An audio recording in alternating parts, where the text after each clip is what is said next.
اهلا وسهلا بيكم يمكن في اهم حلقه بسجلها في البط الاسود بالنسبه لي. يمكن يعني انا ما اتكلمتش كتير عن الاسباب اللي خلتني مثلا اعمل حاجه زي البط الاسود او اعمل حاجه زي برنامج البط الاسود. يمكن حلقه النهارده المحور بتاعها هو من الاسباب الرئيسيه اللي خلتني اتشجع جدا واعمل برنامج البط الاسود.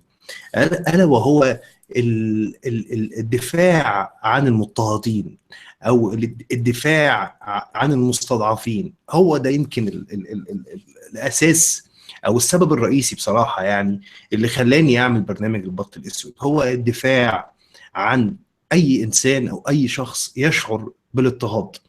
ويمكن السبب ده موجود. السبب ده السبب ده يعني او وجود السبب ده عندي او في حياتي هو ليه اسباب برضه، ليه اسباب يطول شرحها يطول الكلام فيها. بس باختصار، انا وانا صغير سافرت مع اهلي لبلد عربي بكن له كل الاحترام والتقدير بصراحة، يعني الا وهو الاردن. عمان، وتحية طبعا لكل الاخوة الاردنيين لان ناس كتير منهم اصحابي لحد النهارده يعني. وكانت بداية المدرسة بتاعتي كانت في مدرسة في عمان، وكنت أنا المصري الوحيد تقريبا في الفصل. لم يمارس علي أي نوع من الاضطهاد بصراحة، ولكن كنت دايما طول الوقت حاسس إن أنا مختلف، حاسس إن أنا مختلف عن الثقافة المحيطة، عن العادات، عن الكلام، عن النكت، حتى النكت اللي بتضحك كل الشباب الأردنيين مش بالضرورة أنا بفهمها. فكان دايما عندي احساس باني يعني في مكان غير ملائم بالنسبه لي، او مكان انا مش عارف اندمج معاه بشكل كافي. طبعا انا ما كنتش مستوعب في الوقت ده كل الكلام اللي انا بقوله ده، بس كان عندي احساس بان انا غريب دايما، وبان انا نفسي اشارك الاطفال. يعني مثلا من ضمن الحاجات اللي لحد النهارده انا يعني عامله لي عقده، في رقصه مشهوره قوي في الاردن، طبعا كل الاخوه الاردنيين عارفين، اللي هي الدبكه. الشباب بيقفوا جنب بعضهم كده وبيرقصوا الدبكه.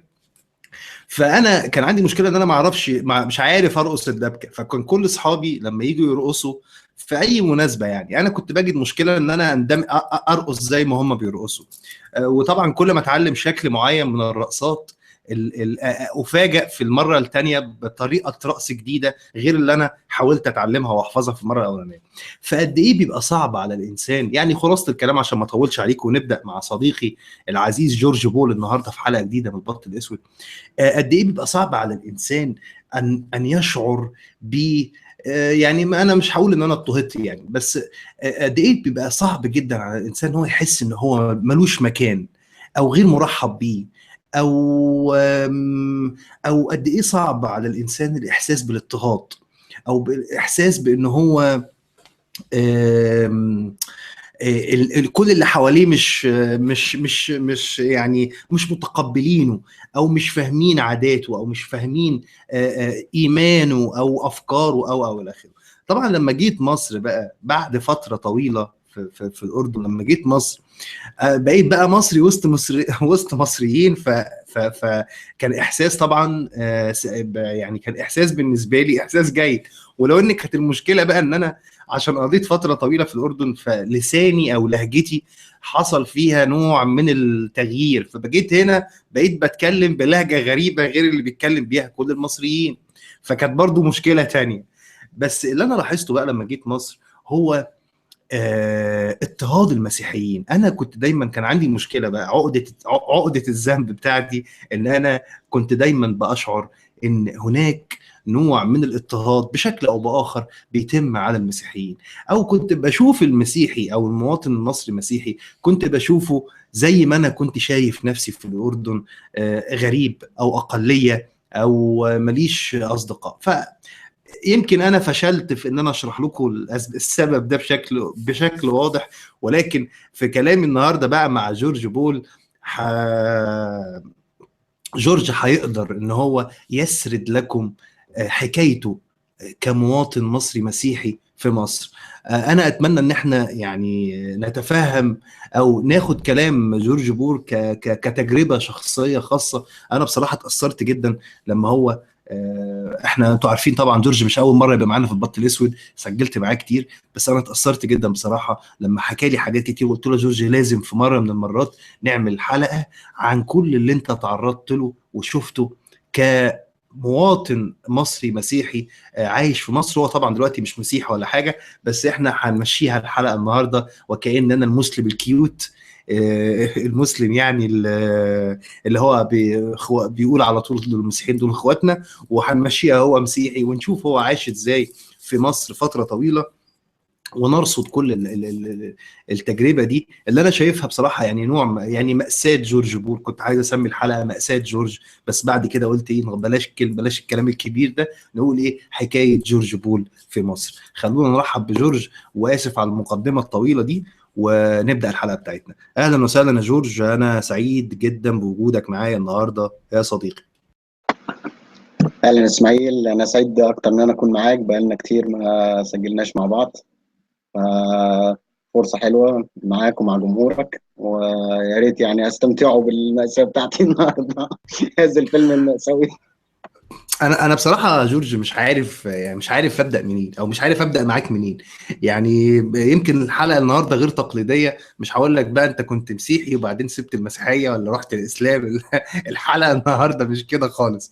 الحلقه النهارده هي بترصد معاناه طفل جه الدنيا في مصر لقى نفسه مسيحي ولقى كل جيرانه مسلمين مثلا. فانا بصراحه يا جورج، انا لما بتخيل الموقف ده، انا لما بتخيله بحس بخوف او بحس برعب. انا طفل صغير عندي 6 سنين او 7 سنين او 10 سنين، انا مسيحي، بروح الكنيسة، وكل الناس اللي حواليا مسلمين شايفين اللي انا بعمله ده حاجة غلط او حاجة مش مظبوطة، او انا بس عشان ايه اتولدت في اسرة مسيحية فانا بقيت مسيحي. نبدأ منين معاك يا جورج، او انت تحب تبتدي منين الحكاية؟ احب ابتدي من الطفولة، لان يعني كانت طفولة بائسة وتعيسة. ان انا حظي الاسود خلاني اتولدت في هذه الدولة كواحد مختلف او اقلية. وانا تعرضت للاضطهاد مرتين في هذه الدولة. مرة وانا مسيحي عشان انا مسيحي، ومره تاني وانا انجيلي عشان خاطر انا اقليه جوه الاقليه. يعني انا كنت مسيحي، وبعدين كنت يعني اهلي ودوني الكنيسه الارثوذكسيه لحد تقريبا سن 10 سنين، وبعدين انا قررت ان انا اسيب الكنيسه الارثوذكسيه واروح الكنيسه البروتستانتيه. فوقع عليا الاضطهاد مره بسبب ان انا مسيحي، ومره تاني بسبب ان انا اقليه تانيه جوه المسيحيين، الاقليه البروتستانتيه. فوقع عليا اضطهاد الارثوذكسي للبروتستانت. فالخلاصه ان المواطن المصري عنده كده حاجه غريبه، ان هو هو صح دايما، ومتعصب جدا لرايه. ايا كان بقى دينه وايا كان شكله، هو متعصب جدا وما بيحبش الاقليات. يعني حتى لو جوه الدين الواحد وبيعبدوا نفس الاله الواحد، برضه ما يحبش الاقليات، ما يحبش انت تبقى مختلف معاه، ولو حس ان انت مختلف معاه لازم يطلع دين امك. هي دي، ما ده كده ايه، ده المزاج عنده ان هو يطلع دين امك لان انت اقل منه. ال عايزك كده ترجع، انا عارف ان الذاكره عندك قويه وانت فاكر تفاصيل كتير. عايزك كده ترجع لابتدائي، لايام ابتدائي، اول ذكرياتك. ذكرياتك الاليمه في المدرسه الابتدائيه. احكي لنا كده عن المرحله دي من حياتك، كانت عامله ازاي، كان شكلها عامل ازاي، وايه اللي فاكره، ايه اللي فاكره من اضطهاد او من اي عنصريه كانت بتمارس اتجاهك وانت في المرحله دي. من اول اولى ابتدائي كده، من ساعه ما دخلت المدرسه، طبعا في السن ده 6 سنين، انا كنت واعي بشكل بسيط ان في اختلاف بيني وبين الناس التانيين. يعني اللي كان يعني ايه من اللي بتسمعه في البيت مثلا وفي الشارع وبتاع، لو انت مسيحي احنا فينا حاجه مختلفه عن الناس دي. بس انت مش واعي قوي برضه، يعني 6 سنين انت مش واعي قوي برضه ايه هو المختلف، بس انت عارف ان في حاجه مختلفه يعني. فمن اول ما بدات في الاول خالص قال لك ايه حصه الدين، اللي هي اول حصه دين، لقيتهم بيندهوا عليا انا وكام واحد تاني، واللي هو ايه يلا نطلع بره الفصل عشان مدرس الدين جاي ياخدكم تروح تحضروا حصه الدين. فانت دي اول صدمه بالنسبه، انت مش فاهم في ايه يعني، وليه انا قمت ومثلا احمد اللي قاعد جنبي او محمود او بتاع ما قامش. فبدا بقى مدرس الدين يفهمنا ان دي حصه الدين المسيحي عشان احنا مسيحيين مختلفين، عندنا كتاب دين مختلف. طبعا كان صدمتي في اول يوم لما استلمت الكتب، ببص على الكتب اللي جنبي لقيت معاه كتاب دين اسلامي وانا معيش، فافتكرت ان في حاجه غلط، فقعدت اعيط كأن ضاع مني كتاب مثلا او حاجه. وبعدين قعد المدرسين يحاولوا يفهموني لا يا حبيبي انت مسيحي فانت مش هتاخد الكتاب ده، انت ما ضاعش منك ولا حاجه، انت ما خدتوش اصلا يعني. بدات بقى المشكله بالصدام مع العيال المسلمين في المدرسه، ودي حاجه بشعه يعني في مصر. انت في اولى ابتدائي مسيحي، اسمك جورج، اسمك مختلف عن بقيه الناس. وبعدين الحادثه اللي حكيتها لك امبارح، واحد كان في سنه رابعه، رابعه ابتدائي برضه، يعني اللي هو طفل يعني 9 سنين مثلا او حاجه، كان في الفسحه وراح موقفني. ده كان اول صدمه ليا، يعني اللي هو حسيت ان انا مكروه او في حاجه غلط. راح موقفني، وبعدين انا ما اعرفش هو عارف من لان انا في على ايدي الصليب العقيم ده، فغالبا شاف الصليب او حاجه، فراح موقفني في وسط الحوش كده وزنقني في حته، في طرقه كده، واللي هو راح ضاربني قلم في الاول خالص. فانا مصدوم، انا في اولى مش قادر ادافع عن نفسي وجسمي صغير وبتاع. في ايه؟ قال لي انت اسمك ايه؟ قلت له جورج. قال لي ده اسم بيت، لازم تقول لي اسمك الحقيقي. وكل ما اقول له جورج يضربني قلم عشان اقول له اسمي الحقيقي، عشان اعترف بالاسم الحقيقي. وانت مسيحي ياض؟ ايوه مسيحي دب. ففضلت اتلطش مثلا بتاع ايه ما يقرب من ربع ساعه او حاجه، ووشي بقى احمر خالص من كتر التلطيش وعيطت. وبعد كده الفسحه خلصت، فالمفروض نروح الطابور التافه ده اللي هو بعد الفسحه عشان ايه تخش على الفصل تاني. فانا بعيط جدا وزعلان جدا، ورحت لمدرس الالعاب اللي هو بيمشي الطابور، يا استاذ في واد اسمه مش عارف ايه ضربني. قال لي مش هاد من هنا. هذه الحادثه عرفتني ان انا مختلف، والاختلاف ده مكروه، يعني في حاجه فيا مكروه. توالت بعد كده بقى الحوادث اللي من هذا النوع. فكانت الابتدائيه بتاعتي حافله بالايام اللي كنت بروح فيها المدرسه، لبس المدرسه متقطع، الزراير بتاعتي متكسره، الشنطه بتاعتي مكتوب عليها حاجه متقطعه، الكتب بتاعتي هي يعني حوادث دايما بهذه الطريقه. مسحول مثلا، مسحول مثلا مسافه ايه اللي هو مثلا ربع مايل ولا حاجه، متسحل على الارض. في حادثه تاني جميله برضو ليها علاقه بهذا الصليب الرائع. كان في عندنا في الفصل، كنت انا في سنه تانيه بقى في الوقت ده، وكان في الناس معايا في الفصل اللي هو بقى ايه الظاهر حصه الدين وبتاع بيفهموهم ان العيل المسيحي او في الجامع او حاجه، الله اعلم يعني، ان العيل المسيحي ده نجس وريحته وحشه وفي حاجه غلط يعني، وكافر وابن دين كلب وبتاع. انا ما اعرفش اصلا عيل في سنتين ابتدائي يفهم كلمه كافر او لا، بس يعني هو ده اللي كانوا مفهمينه له. ففي مره وانا مروح، مسكوني بعد ما طلعت من باب المدرسه، مسكوني كده في الشارع جنب باب المدرسه عيلين ثلاثه من الفصل عندي، وكل واحد بقى ايه جايب اخوه اللي في سنه رابعه، جايب اخوه اللي في سنه خمسه، اتلموا عليا وعايزين فاكرين ان الصليب ده مش يعرفوش ان ده تاتو يعني لازق. هم فاكرين ان ده مثلا حاجه انا لازقها على ايدي او راسمها او حاجه، فعايزين يمسحوه. فراحوا مكتفيني، يعني تخيل مثلا ايه 7 8 ملمومين عليك مكتفينك من كل حته وماسكين بقك وبيحاولوا يمسحوه. فالاول قعدوا يمسحوه بايديهم ما اتمسحش. راحوا جابوا منديل وقعدوا يمسحوا ما نفعش. فعارف انت بقى القذاره بقى تطلع اللي هو ايه، طب تف على المنديل يمكن ايه لما تف على المنديل مثلا بحاجه مبلله وتمسح. منتهى القذاره واحد معفن بيتف على المنديل وبيحاول يمسح لك الصليب بايدك من ايدك، ما برضه ما اتمسحش. فجه في دماغهم ان ممكن تكون دي حاجه مثلا حبر ناشف شويه او حاجه، فاللي هو ممكن نجيب طوبه ونحك الصليب ده عشان يتمسح. فراحوا جايبين طوبه وفضلوا يحكوا في الصليب بتاعي فتره طويله يعني عشان يمسحوه ما اتمسحش. فالزعيم اللي فيهم او الكبير اللي فيهم جت في دماغه فكره، هو ليه الصليب ده ما بيتمسحش؟ ما هو حيوان بقى مش فاهم ان ده تاتو ده، لا قال لك ده دي لعنه من ربنا، ده هو ربنا غضبان على الواد ده ولازق له الصليب على ايده. فخلاص نسيبه بعد طبعا ما كنت اتفرمت ضرب يعني. انت جورج، انت بعد يعني بعد ما كبرت اكتشفت ان يعني بعد ما كبرت كده ونضجت شويه بدات تفهم ايه اللي بيحصل حواليك. هل انت شفت ان كل الشباب او كل الاطفال المسيحيين مروا بتجارب سيئه جدا في المدرسه زي اللي انت مريت بيها، ولا انت كنت حاله خاصه او حاله شاذه؟ مش كل المسيحيين او مش كل الاطفال المسيحيين بيمروا بنفس التجارب السيئه اللي انت مريت بيها؟ يعني بنسبه كام في الميه كده من وجهة نظرك دلوقتي كشخص يعني ناضج او شايف الصورة بشكل عام او بشكل اكبر وفاهم ايه اللي بيحصل، شايف ان الاطفال المسيحيين في مدارس في مصر بيتعرضوا للي انت تعرضت عليه للي انت تعرضت له، ولا انت كنت مثلا في مدرسة او في مكان معين في مصر آه، في اقلية مسيحية مثلا او ما فيش اطفال غيرك مسيحيين؟ الموضوع طبعا بيختلف من محافظه للتانيه ومن مكان للتاني ومن مدرسه للتانيه يعني. ان انت تكون في مدرسه حكوميه دي حاجه تعرضك للعيال بقى اللي هم ايه ابن الجزار وابن السباك وابن الحرامي وابن اللي ما بيشتغلش، بالاشكال الوسخه يعني. غير بقى اما تكون مثلا في مدرسه خاصه، فبرضه ايه، في عيل مثلا اللي هو ابوه مثلا دكتور، ابوه مهندس، ابوه مدرس بتاع، فناس محترمه، اعتقد العنف بيكون اقل شويه. لكن اللي انا توصلت له في الاخر بعد ما بصيت على الصوره كلها وقابلت ناس كتير جدا من مصر مسيحيين هنا، سواء هنا في امريكا او في اي حته تانية، في نوع من الاضطهاد بيمارس عليهم بطريقه او باخرى. الطريقه دي بتتحدد على اساس المنطقه اللي انت فيها. يعني لو انت في منطقه عشوائيه او في مدرسه حكوميه او حاجه، بيمارس عليك ممكن عنف زي اللي اتمارس عليا ده عادي جدا، انا او اي واحد مسيحي زيي. لكن لو انت مثلا في منطقه راقيه شويه او في مدرسه خاصه او بتاع، ممكن العنف يكون اقل، لكن بيمارس عليهم العنف بشكل او باخر. يعني لما دخلت مثلا اعدادي، بعد كل هذه الحوادث البشعه اللي حصلت لي في ابتدائي، كان المدرسين عندنا ما زال ما عندهم جانب من الانسانيه. فكان مدرس ابتدائي ما بيحاول ما يضطهدناش احنا كمسيحيين. لما دخلت اعدادي، تلاقي بقى المدرس العربي ده اللي هو ايه، شيخ جامع، ايا كان بقى خلفيه، هو المدرس العربي الزبيبه وبتاعه، هو ابن دين كلب كده، شيخ جامع.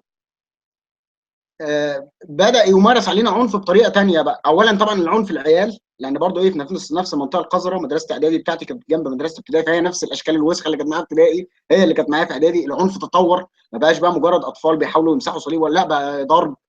يشوفك في الشارع، يشوف انت بتروح منين عشان يقف يضربك في الشارع. يلم اخواته او اصحابه او الناس اللي في المنطقه ويضربوك وانت مروح من غير اي سبب يعني. ده كده الاطفال. المدرسين بقى بيمارسوا عليك عنف تاني.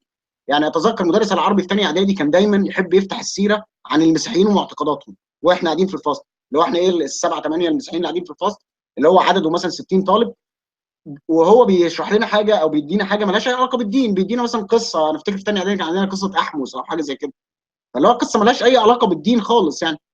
يفضل يلف الامور ويجيبها، اللي هو المسيحيين بقى، الجماعه اللي هم النصارى، كان دايما يقولوا النصارى يعني برضو عندهم افكار غريبه كده، اللي هو مثلا الله مش اله واحد، لا ده في ابوه واخوه وخالته وعمه وبتاع، يتريق بالطريقه دي.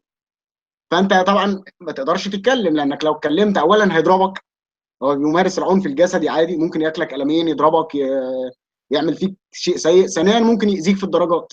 فبتضطر ان انت زي الكلب تقعد ساكت، تسمع الكلمتين، تسمع اللي هو بيقوله. والعيال اللي حواليك في الفصل بيهيصوا لما بيسمعوا الكلام ده، ويبصوا لك، وبعد الحصه ما تخلص يجوا يضايقوك بسبب اللي هو قاله، وانت ما تقدرش برضه ترد او ما تقدرش تتكلم. يعني you have to keep your peace عشان ايه، يعني ما تتهزقش اكتر من كده.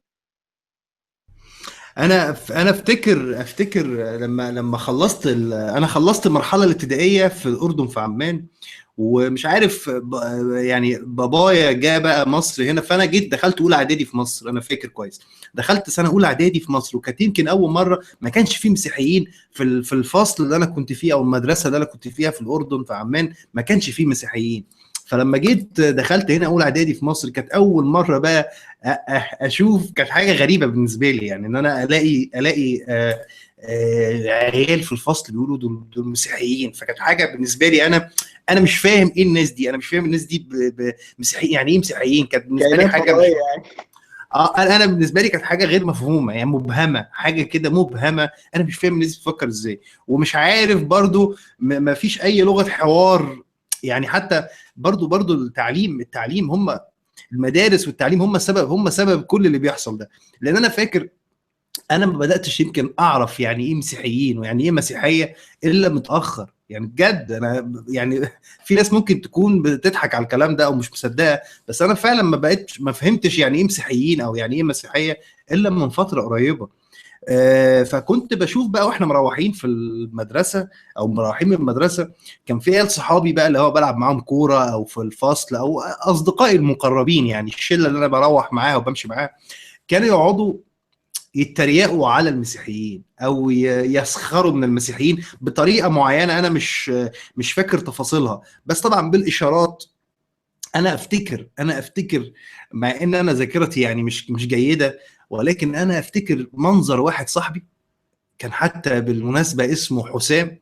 افتكر حسام ده هو بيتنطط وبيشاور للمسيحيين، بيعمل لهم حاجه كده بايده او بصباعه وهم ماشيين بعيد يا عيني.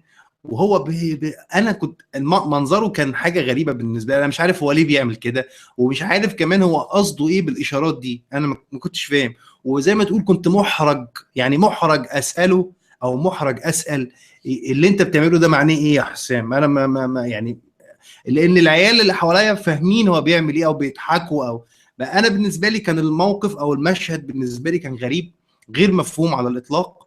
والمسيحيين يا عيني ماشيين 3 4 مثلا بعيد كده بيبصوا علينا او بيبصوا عليه، ومش بيبدوا اي رد فعل من اي نوع، بيكملوا في طريقهم عادي ماشيين مفيش اي حاجه. بس انا فاكر المشهد ده، يمكن ده المشهد الوحيد اللي فاكره من اولى اعدادي بجد يعني.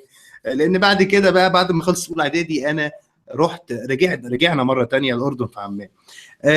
سؤالي يا جو عشان ندخل بقى في التفاصيل كده، وانا عايز اعرف احساسك.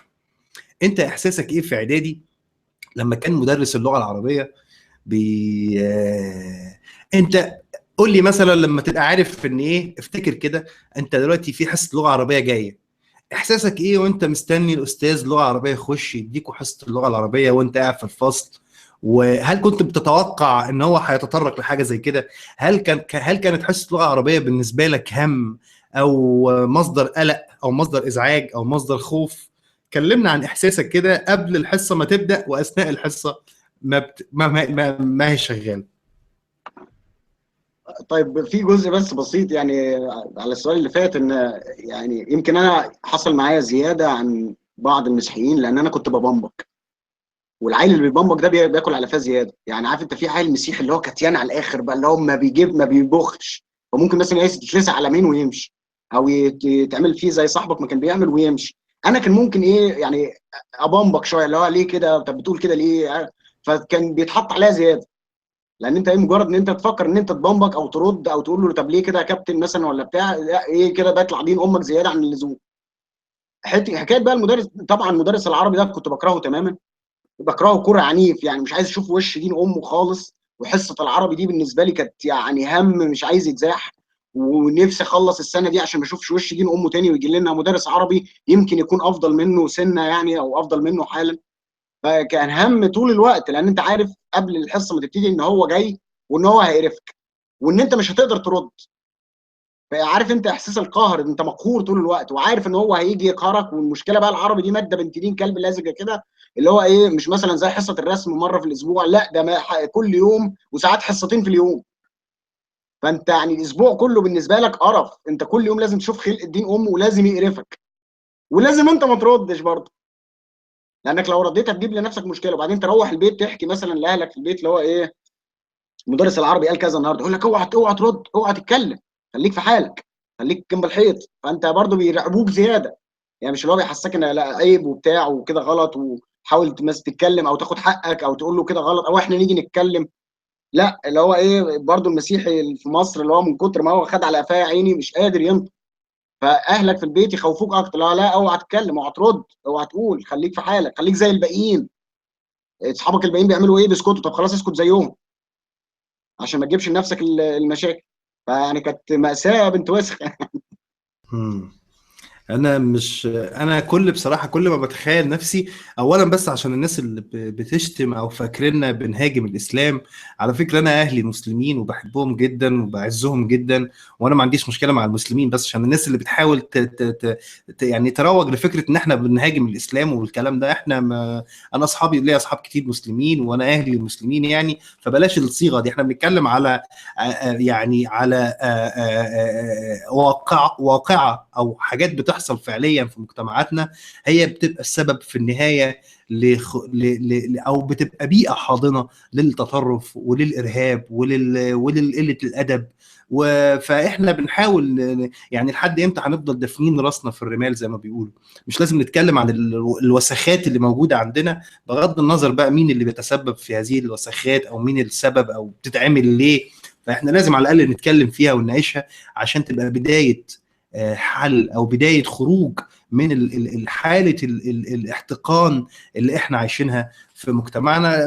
لا يكفي طبعا خروج السيس والشيخ ويبوسوا بعض، احنا عندنا مشكله فعليه في مجتمعاتنا العربيه والاسلاميه، ولا بد ان احنا نبدا بقى نناقش هذه المشاكل ونطرحها ونتكلم فيها من غير خطوط حمراء. بس طبعا نراعي بعض، لان احنا هدفنا مش ان احنا طالعين نشتم او نهزأ احنا هدفنا ان احنا في النهايه نتعايش كلنا مع بعض، او نصل ل يعني طريقه في الحوار وطريقه في النقاش، وهو ده هدفنا يعني. فاتمنى الاخوه اللادينيين ما يغلطوش في المؤمنين، والاخوه المؤمنين ما يغلطوش في اللادينيين، ان نحاول ان احنا يعني نبقى متحضرين اكتر من كده وعصريين اكتر من كده ونتناقش. الحاجه اللي كنت عايز اقول لك عليها انا نسيتها اصلا وانا ثواني، انا بتكلم في الموضوع ده. انت اثرت موضوع اتفضل. جميل جدا، اللي هو موضوع الجهل بالاخر، بس انت كان ليك عذر.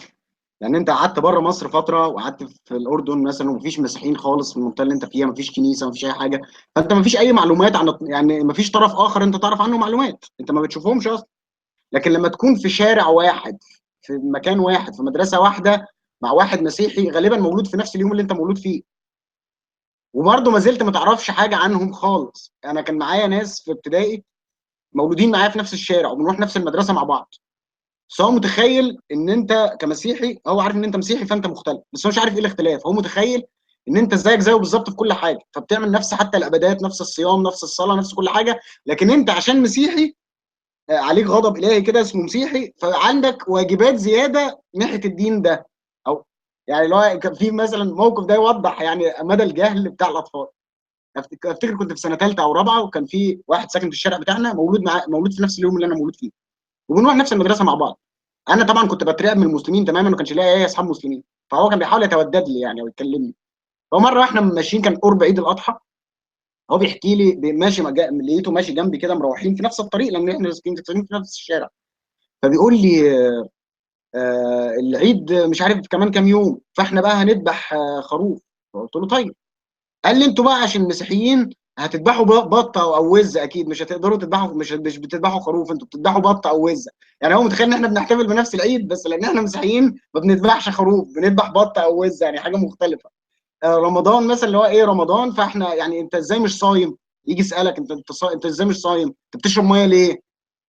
هو متخيل ان انت بتصوم زيه. هو ما يعرفش اي حاجه عنك، هو عارف ان انت مختلف بس مش عارف ايه، هو فاكر ان انت عندك واجبات زياده.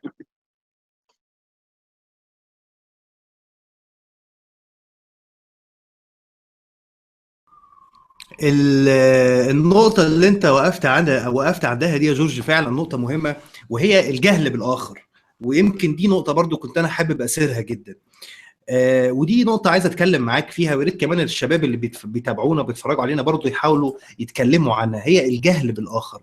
أنا أفتكر ما كنتش أعرف أي حاجة. يعني هضرب لك مثل يا جو عشان يقرب المسافة ويقرب المعنى. احنا على طول يقول لك ايه الاديان السماويه. يعني الكلمه دي منتشره عندنا في الثقافه او في الاعلام او في المقالات اللي بتتناول الكلام عن الاديان. انا فوجئت في مرحله متاخره برضو من حياتي ان مفيش حاجه اسمها الاديان السماويه. مفيش حاجه اسمها الاديان السماويه الثلاثه. اللي بيقولوا الاديان السماويه الثلاثه او المعترفين بهذا اللفظ او بهذا المعنى هم المسلمين فقط. لان من اكتشافاتي برضو الاكتشافات المذهله اللي انا اكتشفتها ان الاخوه اليهود ما بيعترفوش لا بالمسيحيه ولا بالاسلام. يعني اليهوديه او اليهود ما بيعترفوش لا بالمسيحيه ولا بالاسلام، والاخوه المسيحيين ما بيعترفوش بالاسلام خالص. الموضوع ده كان اكتشاف بالنسبه لي. انا ما كنتش اعرف كده، انا كنت فاهم بالظبط زي ما جورج بيقول على زميله المسلم اللي كان جاره ده. انا كنت فاهم زي المسلم ده ان المسيحيين دين تاني، هم عارفين ان الاسلام ده دين، وعارفين ان هو يعني دي معترفين بيه كدين. بس هم مختلفين عننا، هم قرروا ان هم او هو عشان ابوه مسيحي. برضه فهمي لم يكن بهذا الوضوح، فهمي كان ضبابي في الموضوع ده. بس كانت دي معلوماتي، وما كانش في حد يعني ما حدش هيتناول الموضوع ده بموضوعيه، لان كل اللي بيدرسني او كل اللي بيعلمني او كل اللي بيوجهني هو مسلم. فبالتالي هو يقول لي هيقول ايه؟ هيقول الاديان السماويه الثلاثه. لكن انا لما كبرت وبدات اقرا من مصادر مختلفه او بدات اطلع على مصادر مختلفه، اكتشفت ان المسيحيين لا يؤمنوا بالاسلام ولا بيؤمنوا برسول الاسلام، ودي كانت مفاجاه بالنسبه لي. فالنقطه دي مهمه جدا يا جو ان انت تكلمنا عنها تاني من وجهه نظرك دلوقتي لما كبرت. مين ازاي المفروض نتعلم الافكار الدينيه المختلفه. يعني انا كطفل مثلا عندي 7 سنين او 8 سنين او 10 سنين في المدرسه، ويا سيدي انا طفل مسلم مثلا، ازاي المفروض من وجهه نظرك يا جول، يعني لو هنتكلم في الاديان في سنه اولى ابتدائي او في رابعه ابتدائي، ازاي نعرف الطلبه دول يعني ايه اسلام ويعني ايه مسيحيه ويعني ايه يهوديه؟ هل من وجهه نظر اسلاميه؟ هل من وجهه نظر مسيحيه؟ انت فاهم انا قصدي ايه؟ ويا ريت يا جو بالمره تقول لنا هم كانوا، انت كانت معلوماتك ايه عن الاسلام؟ يعني انت وانت طفل مسيحي عندك في رابعه ابتدائي كنت ايه اللي انت فاهمه عن الاسلام؟ هل كانوا بيقولوا لك الاسلام ده دين وصح ومية مية بس احنا مثلا كمسيحيين مش هنؤمن بيه، ولا بيقولوا لك الدين ده دين في شنك يعني كانوا بيقولوا لك ايه بالظبط كمان؟ معلش استحملنا بقى. لا ولا يهمك حاجه. حاجات ان احنا نعرف الطفل في المدرسه بالاديان، انا ضد الفكره دي تماما. يعني اساسا المفروض الطفل يروح المدرسه يتلقى العلم.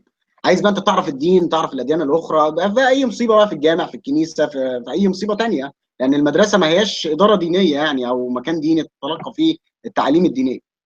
المشكله ان في مصر التعليم الدينيه بالطريقه اللي انت بتقول عليها دي هي كلها من منظور اسلامي. فهو مثلا بيقعد مع في حصه الدين او في حصه العربي بيقعد مع الطالب المسلم، بيفهمه ايه هي المسيحيه من منظور اسلامي. فيقعد يقول للعيل المسيحيين دول بيعبدوا 3 آلهة ومش عارف، والمسيح مش عارف العذراء مش عارف مين عمل معاه حاجات قله ادب حاجات كده يعني. المسيحيين في الكنيسه بيبوسوا بعض بالليل، مش عارف ليله راس السنه بيطفوا النور ويبوسوا بعض. المسيحيين مش عارف بيعملوا، عارف انت اللي هو ايه، شويه حاجات كده اللي هي الخزعبليه اللي حوالين المسيحيين دي. فتلاقي الطالب طالع بيبص لك بصه حقيره جدا طول الوقت، لانه متخيل ان انت ليله راس السنه بتطلع تروح الكنيسه تطفي النور والقسيس يبوس في الناس حاجه غريبه كده يعني. هي ده كل معلوماته، ان هو بيتلقاها من مدرس العربي او مدرس الدين، بس هو ده المصدر الوحيد للتلقين. وبعدين ما بيسالكش في حاجه. ولما يكون عنده شغف انه يعرف، انت متحذر عليك انت كمسيحي من البيت ان انت اوعى تتكلم في الدين. يعني افتكر كان معايا واد طيب جدا يعني، كان شاف معايا مره صوره، صوره من صور القديسين دي، فنفسه يعرف مين ده. والصوره كانت مشوهه، عارف انت الصور اللي هو ايه، مش عارف عينه مخرومه باين ولا حاجه كده بالتنين كلب يعني. فنفسه يعرف الراجل ده ليه عينه مخرومه وليه منظره كده ومين ده. فالصوره وقعت من جيبي، راح خدها وفضل مخليها معايا. وبعدين قال لي في حاجه ضايعه منك؟ قلت له ايوه. قال لي دي انا مش هديها لك الا لما اعرف مين اللي في الصوره ده. فانا طبعا كلام اهلي رن في دماغي على طول، اوعى تتكلم في الدين مع حد. فاصريت ان انا ما اقولوش لحد ما خدت منه الصوره، ما قلتلوش مين ده ولا ايه قصته ولا عينه اتخرمت ليه ولا اي حاجه، لان انا خايف احسن يقولوا لي ان انت بتبشر ولا بتاع ويلبسوني تهمه. فرفض تام يعني ان انت تتكلم في موضوع الدين ده، وطول الوقت انت مرعوب ان انت تتكلم في الدين، لان على طول بيقولوا لك ان انت ممكن يلبسوك تهمه تبشير. فابعد عن الموضوع ده اطلاقا يعني، ما تتكلمش في الدين خالص. لحد الثانوي يمكن كنت بتجنب ان انا سيره الدين لما تتفتح، هتجنب ان انا اتكلم عن المسيحيه خالص. ممكن تقعد في الفصل، معلومات انا الشخصيه عن الاسلام كانت قويه جدا، لان انت متحصر بالهم ده صبح وليل. انت من اول اولى ابتدائي انا كنت بسمع الاذان قبل ما ادخل ابتدائي، فحافظ الاذان. كنت بس عارف في التلفزيون بقى، وبعد الاذان يطلع لك بقى الحديث الشريف عن ابي هريره رضي الله عنه وعن النبي صلى الله، عارف انت. فانت معلوماتك حلوه يعني، عارف انت واخد كل القرف ده. وبعدين تخش المدرسه تلاقي بقى ايات قران بتحفظها، احاديث، قصص اسلاميه. فانت معلوماتك حلوه، لكن هو المسلم اللي قاعد جنبك ما يعرفش عنك اي حاجه خالص. كل اللي يعرفه شويه بس ايه الخزعبلات اللي بتتقال على سبيل التنقيص من المسيحيين او الاهانه ليهم. هو ده كل اللي يعرفه عنك انت كمسيحي. انت لفتت نظري فعلا لحاجه كويسه، ان الاطفال المسيحيين بيبقى عندهم فكره كويسه عن الاسلام، لان هو بيبقى محاط من جميع الاتجاهات، شويه اذان شويه برامج دينيه في التلفزيون.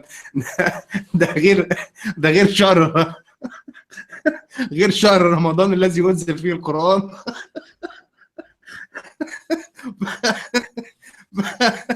فاعتقد انت يا جورج، انت لو في ثالثه اعدادي لو ادوك امتحان في الدين الاسلامي، اعتقد كنت ممكن تحل وتجيب درجه كويسه يعني. بينما الطفل بقى اللي زي حالاتي، اللي هو كان طفل مسلم يا عيني، ما يعرفش اي حاجه عن المسيحيين. انا هقول لك، انا قلت الكلمه دي كتير قوي، حتى قلتها مع الاخ رشيد، وهم بيفكروني انا بضحك، او ما بعرفش، في ناس بتفكرني بضحك. انا كانت كل معلوماتي عن المسيحيين والله بتكلم بصراحه والله مش بهرج، كانت كل معلوماتي عن المسيحيين ان ريحتهم وحشه. دي كانت المعلومه الوحيده الواضحه. بقيه المعلومات بالنسبه لي كانت ضبابيه. يعني ما مش عارف ايه صوره الست دي، انا مش فاهمها. الراجل الحليوه ده اللي بيعلقوا صورته في البيت وفي لان احنا كان عندنا جيران حتى في الاردن، افتكر انا كان عندنا جيران مسيحيين، ويمكن الجيران المسيحيين دول هم اللي كسروا المقوله بتاعت المسيحيين ريحتهم وحش، لان انا كنت معجب ببنتهم. كان عندهم بنت صغيره انا كنت معجب بيها، وانا كنت شاطر في ثانوي، فكنا ايه بنذاكر مع بعض ساعات، يعني ايه مامتها تيجي عند مامتي تقول لها معلش ابنك بيذاكر مع البنت، او فانا كنت بقعد جنبها. وتحياتي ليها بصراحه لو بتتفرج عليا وبتشوفني، لأن انا بحبها جدا. فكنت بشم ريحتها، فكانت ريحتها حلوه.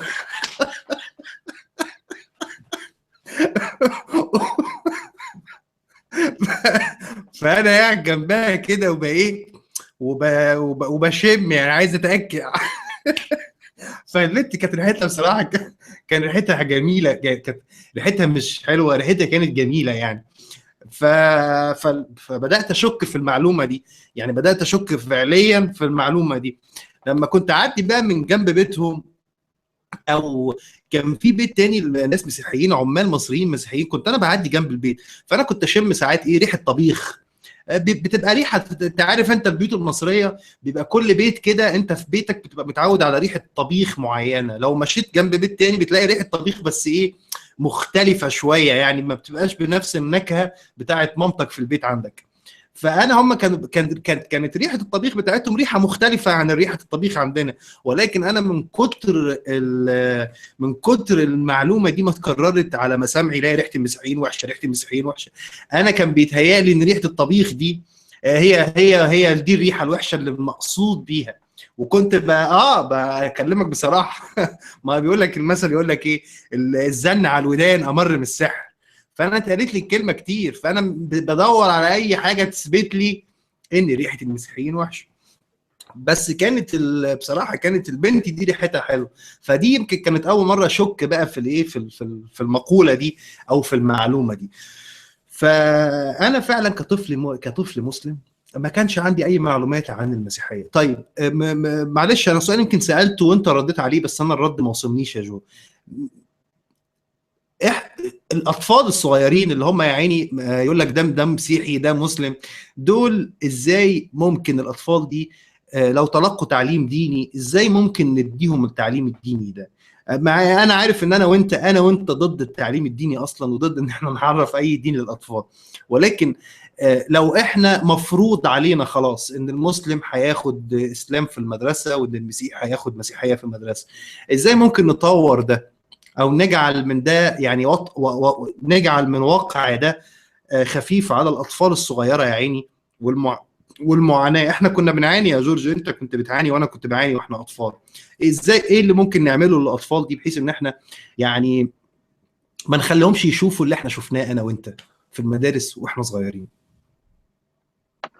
الحل ان احنا نتوقف عن تحريض الاطفال ووصم الاخرين بوصمات سيئه بس، لان حكايه بقى ان انت تعرفه على الدين وبتاع دي حاجه سيئه جدا. ثانيا هتعرفه على انهي دين؟ يعني مثلا انت عايز تعرف الطالب المسلم مثلا في المدرسه، لو هتفترض ان انت عايز تعرفه بالاديان بالمسيحيه، طب هتعرفه على انهي مسيحيه؟ هل هتعرفه على الارثوذكسيه لان هي الطائفه السائده او الاغلبيه، ولا تعرفه على بقيه الطوائف، ولا هتعرفه على انهي حاجه؟ فالمفروض ما تعرفوش على حاجه، سيبه هو يتعرف لوحده، لان كان عايز يتعرف، بس ما تحرضوش على الناس. يعني ما تخليهوش يبقى كاره زميله المسيحي اللي قاعد جنبه لمجرد ان انت سمعته كلمتين وحشين عنه بس. بلاش الافكار السيئه. يعني ليه اصلا في منهج التعليم في ابتدائي يبقى فيه وصف للمسيحيين بالخنازير والقرده والمش عارف ايه، فيبقى يعني عمال يبص لك اللي هو ايه، فين الخنزير؟ طب فين الديل؟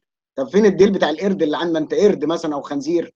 عارف انت البلاهه بتاع الطفل؟ ما الطفل قبلها في السن ده مش فاهم حاجه، لما يتقال له المسيحيين دول احفاد القرده والخنازير هو بيجي في دماغه على طول انت عندك ديل.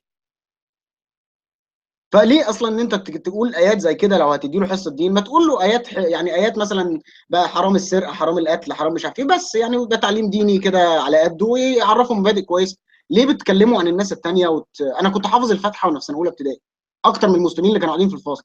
وكذا مره مدرس الدين بتاعنا يغيب، فنضطر ان احنا نفضل قاعدين في الفصل، بس ايه، قاعدين ما بنتكلمش، يقول لك طلع حاجه تانية يذاكر فيها. اما يدخل كده يقول لك مدرس الدين بتاعكم المسيحي غايب النهارده، فانتوا هتحضروا معانا حصه الدين، اي العيال المسيحيين طلعوا واجب الحساب يعملوه. فتبقى قاعد طبعا عمال تسمع بقى بيسمعوا الفاتحه مثلا، كانوا قايلين لهم امبارح تحفظوا الفاتحه والنهارده نسمعها، فانا حافظها ونفسي اقوم اقول لان انا حافظها. فتلاقيه عيل مسلم بيتلجلج فيها، فانت تبقى عايز تغششه، عارف انت اللي هو ايه، لا لا كذا يلا. ليه؟ لان انت حافظ الفاتحه وهو مش حافظها.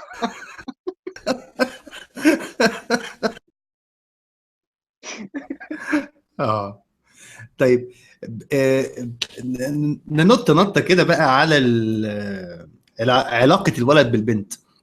كده كده من غير اديان، من غير مسيح، من غير مسلم ومسيحي يعني، في مشاكل كبيره قوي في ان يبقى في ولد ليه علاقه ببنت مثلا. يعني صعب جدا حتى لو الاثنين مسلمين، البنت والولد يعني، او الولد او الاثنين مسيحيين، صعب جدا يبقى في ان هم يتكلموا او يتصاحبوا، خاصه في ظل الاجواء بتاعت المدارس الحكوميه بتاعتنا. انت بقى كشاب مسيحي، احكي لنا كده عن احساسك لما كنت بتفكر في الجنس الاخر. هل كان في محرمات؟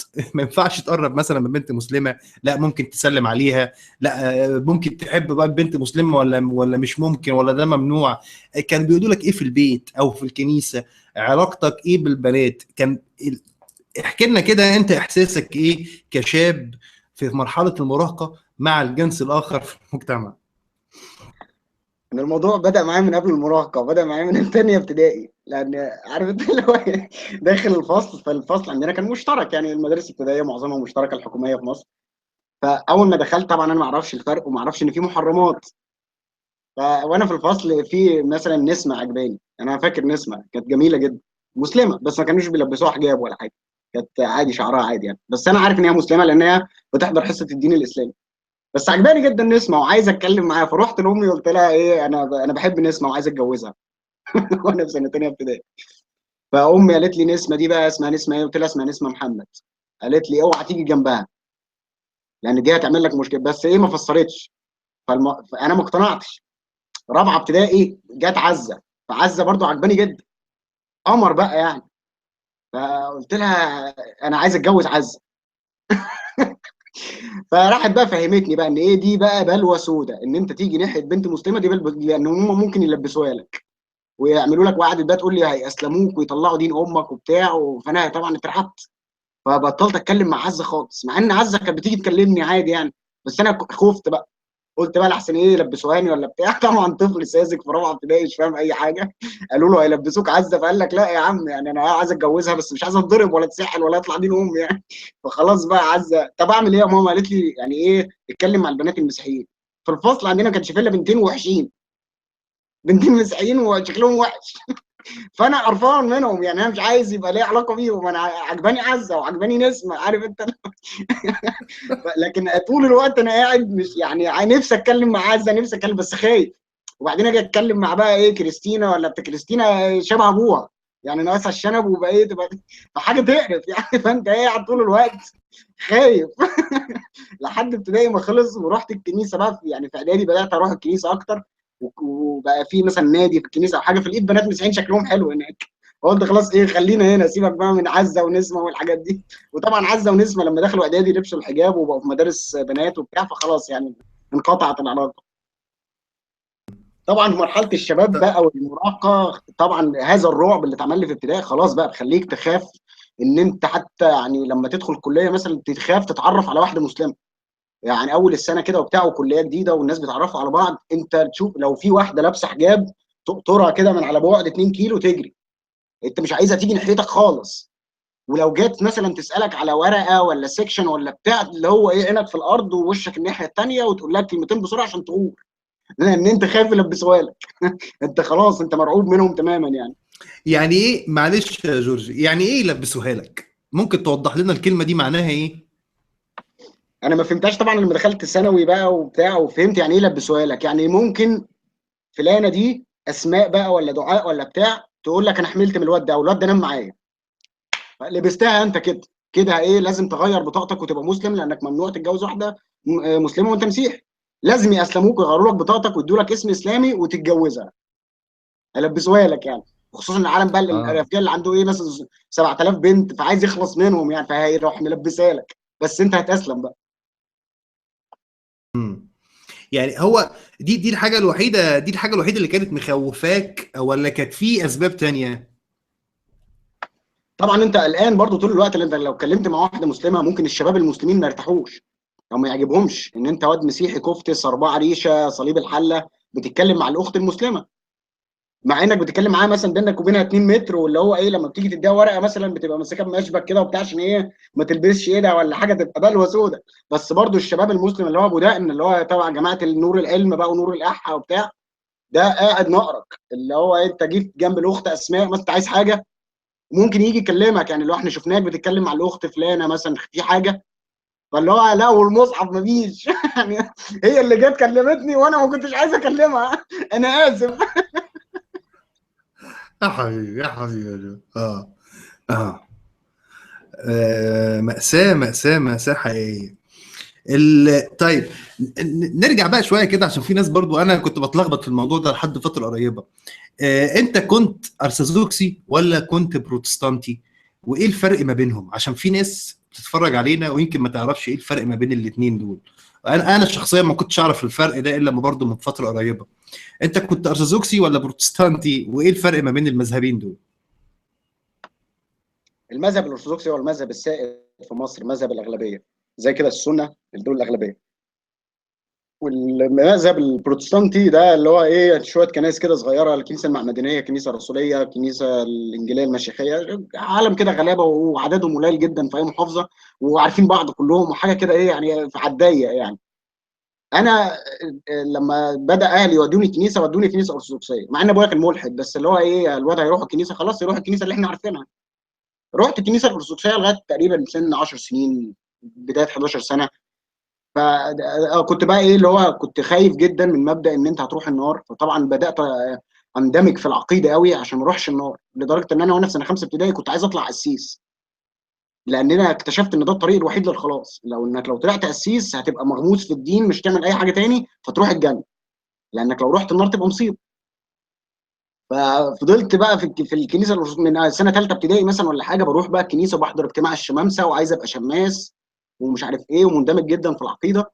وبعد شويه بدات في اولى اعدادي بدات اروح عند الانجيليين كده اللي هو احضر اجتماع الكنيسه الانجيليه لان في بنات حلوه هناك وممكن تروح تحضر اجتماع الكنيسه الانجيليه. فلقيت الكلام بتاعهم منطقي شويه عن الكلام الارثوذكسي، الكلام الارثوذكسي كله ايه الخزعبلات والقديسين والصور اللي بتنزل زيت والبابا كرولوس وبتاع. البروتستانت ممكن يفتح الانجيل يقرا حاجه مثلا انت عمرك ما قريتها، يقول لك فكره جديده، كنيسه ديمقراطيه مفيش فيها منع الاختلاط. الارثوذكس برضه ما زال عندهم ايه اجتماع اعدادي مثلا صبيان بس واجتماع اعدادي بنات بس، لكن في الكنيسه الانجيليه اختلاط. وبعدين لقيت ان الاختلاط ما فيهوش مشكله، يعني احنا مش بننط على بعض ولا حاجه، عادي بيحضروا معانا الاجتماع وبعد الاجتماع ممكن نقعد مع بعض شويه وبتاع، مفيش مشاكل يعني. فعجبتني الكنيسه الانجيليه اكتر، بدات بقى ادخل في الصراع ده مين صح، لغايه ما توصلت ان الجماعه الانجيليين بيعرف يثبت لك صحه الانجيليه من الانجيل اكتر من الارثوذكس. الارثوذكس بقى قاعد يقول لك مش عارف الكتاب مين والانبا مين وبتاع، فلقيت الجماعه البروتستانت فكرهم افضل يعني شويه او متحرر اكتر. فقررت من اخر اولى اعدادي كده ان خلاص انا عايز ابقى بروتستانتي وانا ابقى في الكنيسه الانجيليه وخلاص، وفعلا بطلت اروح الكنيسه الارثوذكسيه خالص وبقيت بروتستانتي. ما كنتش اعرف بقى المصيبه السوداء ان الجماعه الارثوذكس بقى اللي هو ايه كده يبقى انت كافر وحل حرق، وبقى يعني يعني تنصب عليك جامات الغضب الالهي، لان انت كده سبت الكنيسه الام ورحت بقى عند الذئاب الخاطفه، بيقولوا عليهم الذئاب الخاطفه. فطول الوقت بقى في المدرسه في اللي هو ايه انت بروتستانت انجيلي ياض، انجيلي يا نهارك اسود بقى اللي هو يا ولاد الكلب اللي ما بتعترفوش بالعذراء اللي ما بتعترفوش بالقديسين. ده كده على مستوى الاطفال اللي في سنك، خش بقى على مستوى ايه حصه الدين بنت دين الكلب دي اللي مالهاش لازمه في المدرسه وانت في اولى ثانوي مثلا، تلاقي ايه حصه الدين دي بيديها مدرس مسيحي، هو مش قسيس مثلا ولا لا هو مدرس مسيحي، مدرس كيمياء مثلا مدرس فيزياء بس مسيحي، يروح لبم العيال اللي هم في سنه اولى ثانوي دول يديهم حصه الدين. من اول ما تدخل بقى اول يوم تلاقي التعصب الاعمى بقى، اول ما تدخل في حد معانا هنا مش ارثوذكسي فانت تروح رافع ايدك، يفضل بقى يطلع دين امك لحد اخر السنه طول الوقت بقى يرمي عليك، يدي لك مثلا درس اللي هو ايه والحته دي التناول اصل الجماعه البروتستانت ما عندهمش تناول ولا ايه يا جورج، اصل الجماعه البروتستانت ما بيعترفوش ولا ايه يا جورج، عارف انت بدون بقى بيفضل عليك طول السنه يعني. ثواني، وممكن يعني بس. افهم من كده يا جورج ان انت ما كنتش مضطهد على المستوى الديني المسيحي او الاسلامي، يعني مش بس المسلمين او المدرس الديني الاسلامي هو اللي كان بيضطهدك لانك انت مسيحي، انت كمان مدرس الدين المسيحي بيضطهدك لان انت مسيحي بروتستانتي او انجيلي، مش مسيحي ارثوذكسي، مظبوط كده؟ تمام 100 100. بس يعني فرق الاضطهاد بقى، لان المواطن المسيحي طبعا 1400 سنه في مصر بيطلع دين امه وش كده، يعني ما فيش اي تعبير تاني غير ان هو بيطلع دين امه. فهو مش قادر يمارس اي نوع من العنف تاني غير ان هو يرزل عليك. يعني مش بيضربك مثلا زي الطفل المسلم، الطالب المسلم، ولا المدرس المسلم مثلا، مش بيهزقك ولا، لكن ايه، بيغلس عليك طول الوقت. طول الوقت بيرزل عليك، طول الوقت عايز يقول لك ان انت غلط، او العقيده اللي انت فيها دي غلط، او ان انت كده حرام، او ان انت كده ما بتتناولش هتروح النار. فطول الوقت الضغط ده عليك، طول الوقت بيرزل عليك. ده بالاضافه بقى لو جالك مثلا قسيس البيت ولا حاجه، قسيس ارثوذكسي، واكتشف ان انت بروتستانتي، تبقى يعني كارثه بقى. ويروح بقى يلف على الجيران المسيحيين وبتاع، ويقول لهم ايه، البيت ده بروتستانت ومالناش دعوه بيهم، مش عارف ايه. اللي ده لو فكرت تتجوز مثلا، تبص تلاقي القسيس هتتجوز، تحكم عليك تتجوز في كنيسه ارثوذكسيه مثلا، تلاقي القسيس اللي ماسك المنطقه يلف يسال البيوت، الجماعه دول ارثوذكس؟ يقولوا له لا بروتستانت. يقول لك لا يا حبيبي مالكش عندي جواز. طب ومين يجوزك بقى؟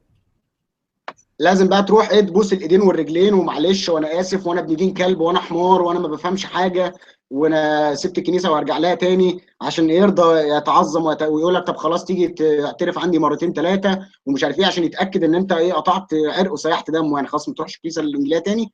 وبعدين ساعتها ممكن يتعطف عليك ويتجوزك. ولازم بقى حد يضمنك، اللي هو يجي مثلا ابونا احا يبقى مثلا يعرف عمك، فعمك يروح يقول له طب معلش، طب عشان خاطر مش عارف ايه، طب ده عيل طايش مش هيروح عند الانجيلين تاني، فيروح متصل بالاسيس اللي هو المفروض يعمل لك الاكليل، طب معلش طب عشان خاطري بتاع، فالموضوع يمشي يعني.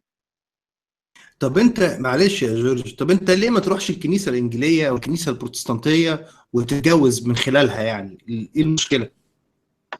المشكله ان ممكن اللي انت هتتجوزها دي يبقى ابوها ارثوذكسي، فلا يمكن ان انت تعمل الانجيل في كنيسه، الاكليل في كنيسه انجيليه، لان ساعتها ده يبقى مش جواز. الارثوذكسي امم بيقولوا على الجواز البروتستانت زنا، لان الجواز يعتبر سر، اسمه سر الزيجه من اسرار الكنيسه السبعه. لازم وجود كاهن في الموضوع، لو مفيش كاهن يبقى ده زنا.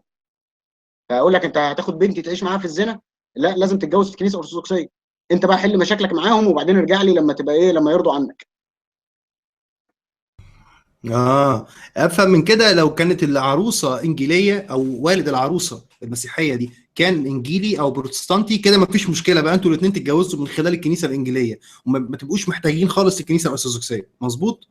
ده لو انتوا الاثنين بروتستانت. لكن في مشكله تانية، ممكن يبقى العريس ارثوذكسي. في مشكله اكبر، ان البنت دي ممكن لو ابوها بروتستانتي يكون مش معمدها في الكنيسه الارثوذكسيه، فتبقى مصيبه، مش هيجوزوها، لازم تتعمد. ففي امهات كتير جدا من الامهات اللي في الكنائس الانجيليه، لما البنت تتولد تروح تعمدها في كنيسه ارثوذكسيه. ليه؟ عشان لو اتجوزت واحد ارثوذكسي في يوم من الايام تبقى متعمده، عندها شهاده معموديه في الكنيسه الارثوذكسيه، عشان يرضوا يجوزوها. حوسه سودة يا اخوي، دي حوسه، دي حوسه وما كنت صدق يا اخي، المسلمين تقريبا كلهم ما يعرفوش اي حاجه عن العالم ده، يعني ما اعرفش، انا عن نفسي انا ما عنديش اي فكره بجد عن كل اللي انت بتحكيه ده، او ما كانش عندي اي فكره عن كل اللي انت بتحكيه ده. طب جو، هو في طوائف تانية غير الارثوذكس وغير البروتستانت في مصر؟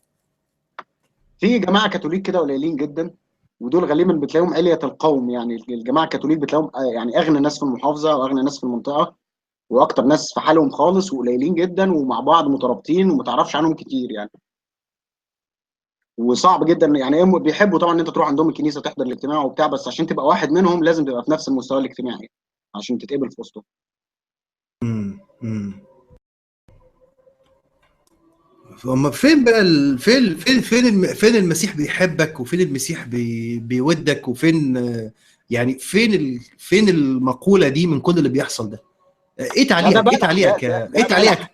لا اه لا لا، ايه تعليقك بوضوح على الكلمة دي؟ يعني انا قريت لي الكلمة دي كتير جدا، المسيح بيحبك. طيب ماشي، المسيح بيحبني وانا شفت المسيح، هروح فين بقى في المذاهب دي، او هروح في انهي كنيسة بالظبط؟ السؤال ده انا جالي قسيس هنا من فتره، يعني كان فاكر لما كنت بكلمك من اسبوعين ثلاثه، كان القسيس جاي لي يزورني يعني. يعني ايه بيعمل حصر الاقباط اللي موجودين في المنطقه دي، وبيروح يحاول يتصل بيهم، يجيب تليفوناتهم من بعض ويحاول يتصل بيهم ويزورهم. فهو جاب تليفوني من واحد صاحبي واتصل بيا وعايز يزورني بقى، فلما زارني فتحت معاه النقاش ده. طب انا دلوقتي لو امنت بالمسيح مثلا، على انهي طائفه؟ ما انا لو رحت عند الانجيليين ابقى كده بقى هروح النار برضه، لو رحت عند الكاثوليك ابقى اروح النار، يبقى انت لازم انت الصح. طب انا ايه اللي يضمن لي ان انت الصح؟ لازم بالبق في الاول، المسيح حلو وبيحبك وبتاع، بس اول ما تطب يا معلم لازم تبقى على طائفتي، لان هي دي الكنيسه الصح. فقعد يفهمني ازاي كل الكنائس دي غلط مقارنه بالكنيسه، وان الكنيسه الارثوذكسيه دي هي الاساس وهي المصدر، وان كل دول حرفوا التعليم المسيحيه او انحازوا عن الطريق السليم. فوصلني في الاخر لان العقيده الارثوذكسيه هي العقيده الصح. هتبقى مسيحي ولازم تبقى ارثوذكسي. امم امم طبعا البروتستانتي هيقول لك ال... نفس الكلمتين برضه. انت مثلا في حاجه عند البروتستانت اللي هو تسلم حياتك للمسيح. عارف انت الفيلم الاخضر ده اللي هو تسلم حياتك للمسيح وتقبل الحياه الجديده وتتجدد وتتخلص والحاجات البلاستيك دي. فطبعا المواطن البروتستانتي طول الوقت باصص على الارثوذكسي ان هو يا عيني هالك، فنفسه يخليه يسلم حياته للمسيح عشان ايه؟ يدخل الحياه الابديه، لانه لو فضل كده في الكنيسه الارثوذكسيه هو بيعبد اصنام فهيهلك. فانت صعبان عليك طول الوقت بتحاول تكلمه عن المسيح وعايزه يسلم حياته وبتاع، ليه؟ انك خايف عليه. هم الاثنين بيبصوا لبعض على ان انت غلط تماما وبالطريقه دي هتروح النار.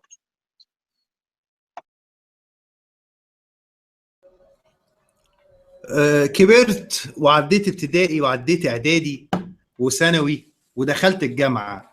احكي لنا بقى طرائف ونوادر جورج بول. انا عارف ان انت حكيت لي حاجات كتير، فانا بحاول افتكر الحواديت اللي احنا اتكلمنا فيها سوا. ايه الصعوبات التانية اللي قابلتها في الجامعة غير انك كنت خايف خالص تكلم اي بنت مسلمة؟ كانت ايه انت حكيت لي حكاية مرة عن واحدة كانت بشعرها وبعدين اكتشفت ان هي مسلمة. يا ريت تحكي لي القصة دي يا جو، معلش. اول ما دخلت الكليه اول سنه في جامعه اسيوط، كان طبعا جامعه اسيوط دي اللي هو ايه، تحس ان هي بيقولوا عليه ايه، الميلتنج بوت بتاع مصر. يعني تلاقي ناس من اسكندريه، على ناس من طنطا، على ناس من حلوان، على ناس من القاهره، على ناس من سوهاج، على ناس من اسيوط، كل حته يعني.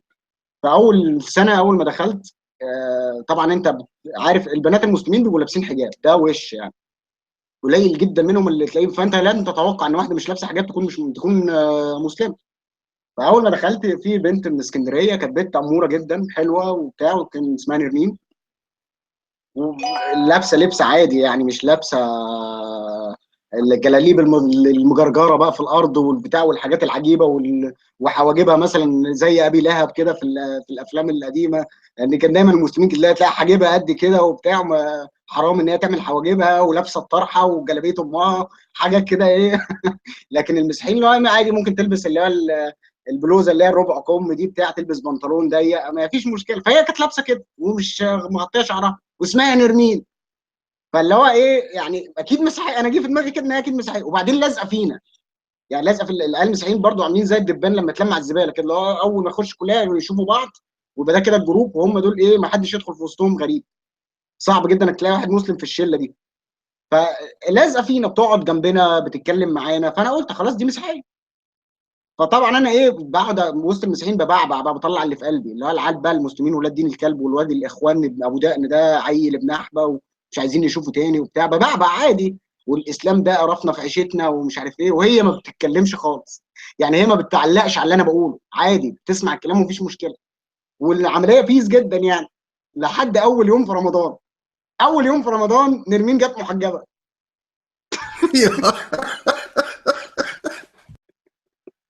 جت محجبه وما بتكلمش صبيان الشهر كله. فانا طبعا اول ما شفتها كده وانا واقف داخله كده، نزلت من التاكسي ونازله كده اللي هو بالحجاب. انا شفت المنظر ده وكنت عايز الارض تتشق وتبلعني. ما انا بقالي شهرين ثلاثه عمال بعبع واقول اللي في قلبي. وهي بتسمع، فكده تبقى مصيبه. وطبعا تجنبت نرمين لحد اخر السنه، ما فيش خالص بقى اللي هو ايه، يعني حتى بعد ما قلعت الحجاب بعد رمضان قلعت الحجاب ورجعت تاني عادي، ورجعت تكلم صبيان تاني بتاع. بس انا ايه، خلاص بقى يعني لا يلدغ المؤمن من جحر مرتين. معلش مش هقعد جنبك ولا لساني يخاطب لسانك.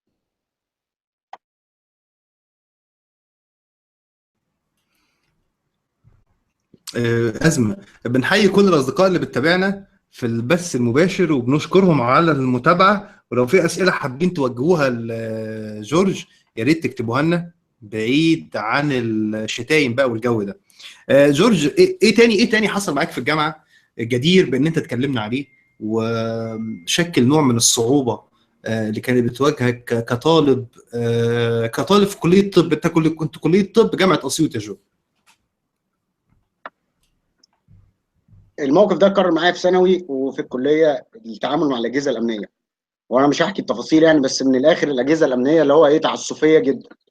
يعني لو انت اختلفت مع واحد مسلم وكان في اي شمه للدين كده في الموضوع، الاجهزه الامنيه ممكن تسحل دين امك من غير اي تفاهم. يعني انا اتحبست مرتين بسبب مشكله مع حد مسلم. يعني واحده مثلا جارتنا مشغله الكاسيت اللي هو القديم بتاع زمان ده، ابو سماعات كبيره وبتاع، اذاعه القران الكريم صبح وليل، فانت مش عارف تذاكر. فتنزل اللي هو ايه، يا حاجه ام فلانه ممكن لو سمحت توطي الصوت شويه، لا ازاي، ده كلام ربنا. يعني ايه مش عارف تذاكر؟ روح ذاكر في مصيبه. فيعني تطور الامر، هي راحت عملت بلاغ ان انا بعتدي على كلام ربنا وبتاع. كنت في ثالثه ثانوي، يعني عارف انت ماينور اصلا. انت اصلا مش ممنوع، مش مسموح لك ان انت تتحبس، انت اقل من 18 سنه. لا فوجئت بعادي، مخبر جه خدني ووداني، والظباط نزلوا فيها ضرب وبتاع، ومضيت انت على كنت محضر. في انت كنت في سنة كام، او كان عندك قد ايه في الحادثة ثالثه دي؟ ثانوي كان عندي 17 سنه. بعدين. واتضربت يعني واتسحلت وبتاع، وامن دوله ومأمور، والمأمور هددني في الاخر ان هو هيطلع لي جواب اعتقال لو سمع اسمي تاني. وروحت زي الكلب، وكنت مبسوط ان انا مروح. يعني عارف انت اللي هو خلاص بقى، قرآن ولا مش قرآن اروح بس.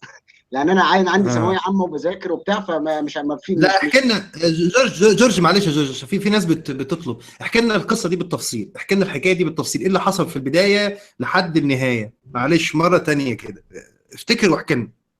انا في ثالثه ثانوي. زي ما كنت بقول لك امبارح، في ثانيه ثانوي الثانويه العامه كانت ثانيه وثالثه. ففي ثانيه ثانوي كنت انا في مدرسه كان اللي هو الايه الامن فيها سايب شويه، فبتقدر تنط من على السور في اي وقت وتمشي. فكنت اروح احضر مثلا حصتين ثلاثه عشان ابقى كده ما غبتش اليوم ده، لان نسبه الغياب بقى اللي هو لو عدت 30 وانت تتفصل والكلام الفاضي ده. فبروح احضر ثلاث اربع حصص، واجي في الفسحه مثلا انط من على السور عشان اروح اذاكر. لان المدرسه ما كانش فيها اي حاجه بتتقدم خالص يعني. انت قاعد بتذاكر مع نفسك في البيت، او بتاخد لك درس في ماده او مادتين، وبقيه المواد بتذاكرها وبتاع. المدرسه ما بتقدمش اي حاجه. فعشان ما اضيعش الوقت في المدرسه بروح اذاكر، انط من على السور في الفسحه واروح اكمل مذاكره. ثالثه ثانوي الامن اتشد شويه وعلوا السور وبتاع، فبقى صعب جدا ان انت تنط من على السور. فاضطريت ان انا مش هينفع كده، السنه هتضيع ومش هعرف اذاكر واجيب المجموع اللي انا عايزه.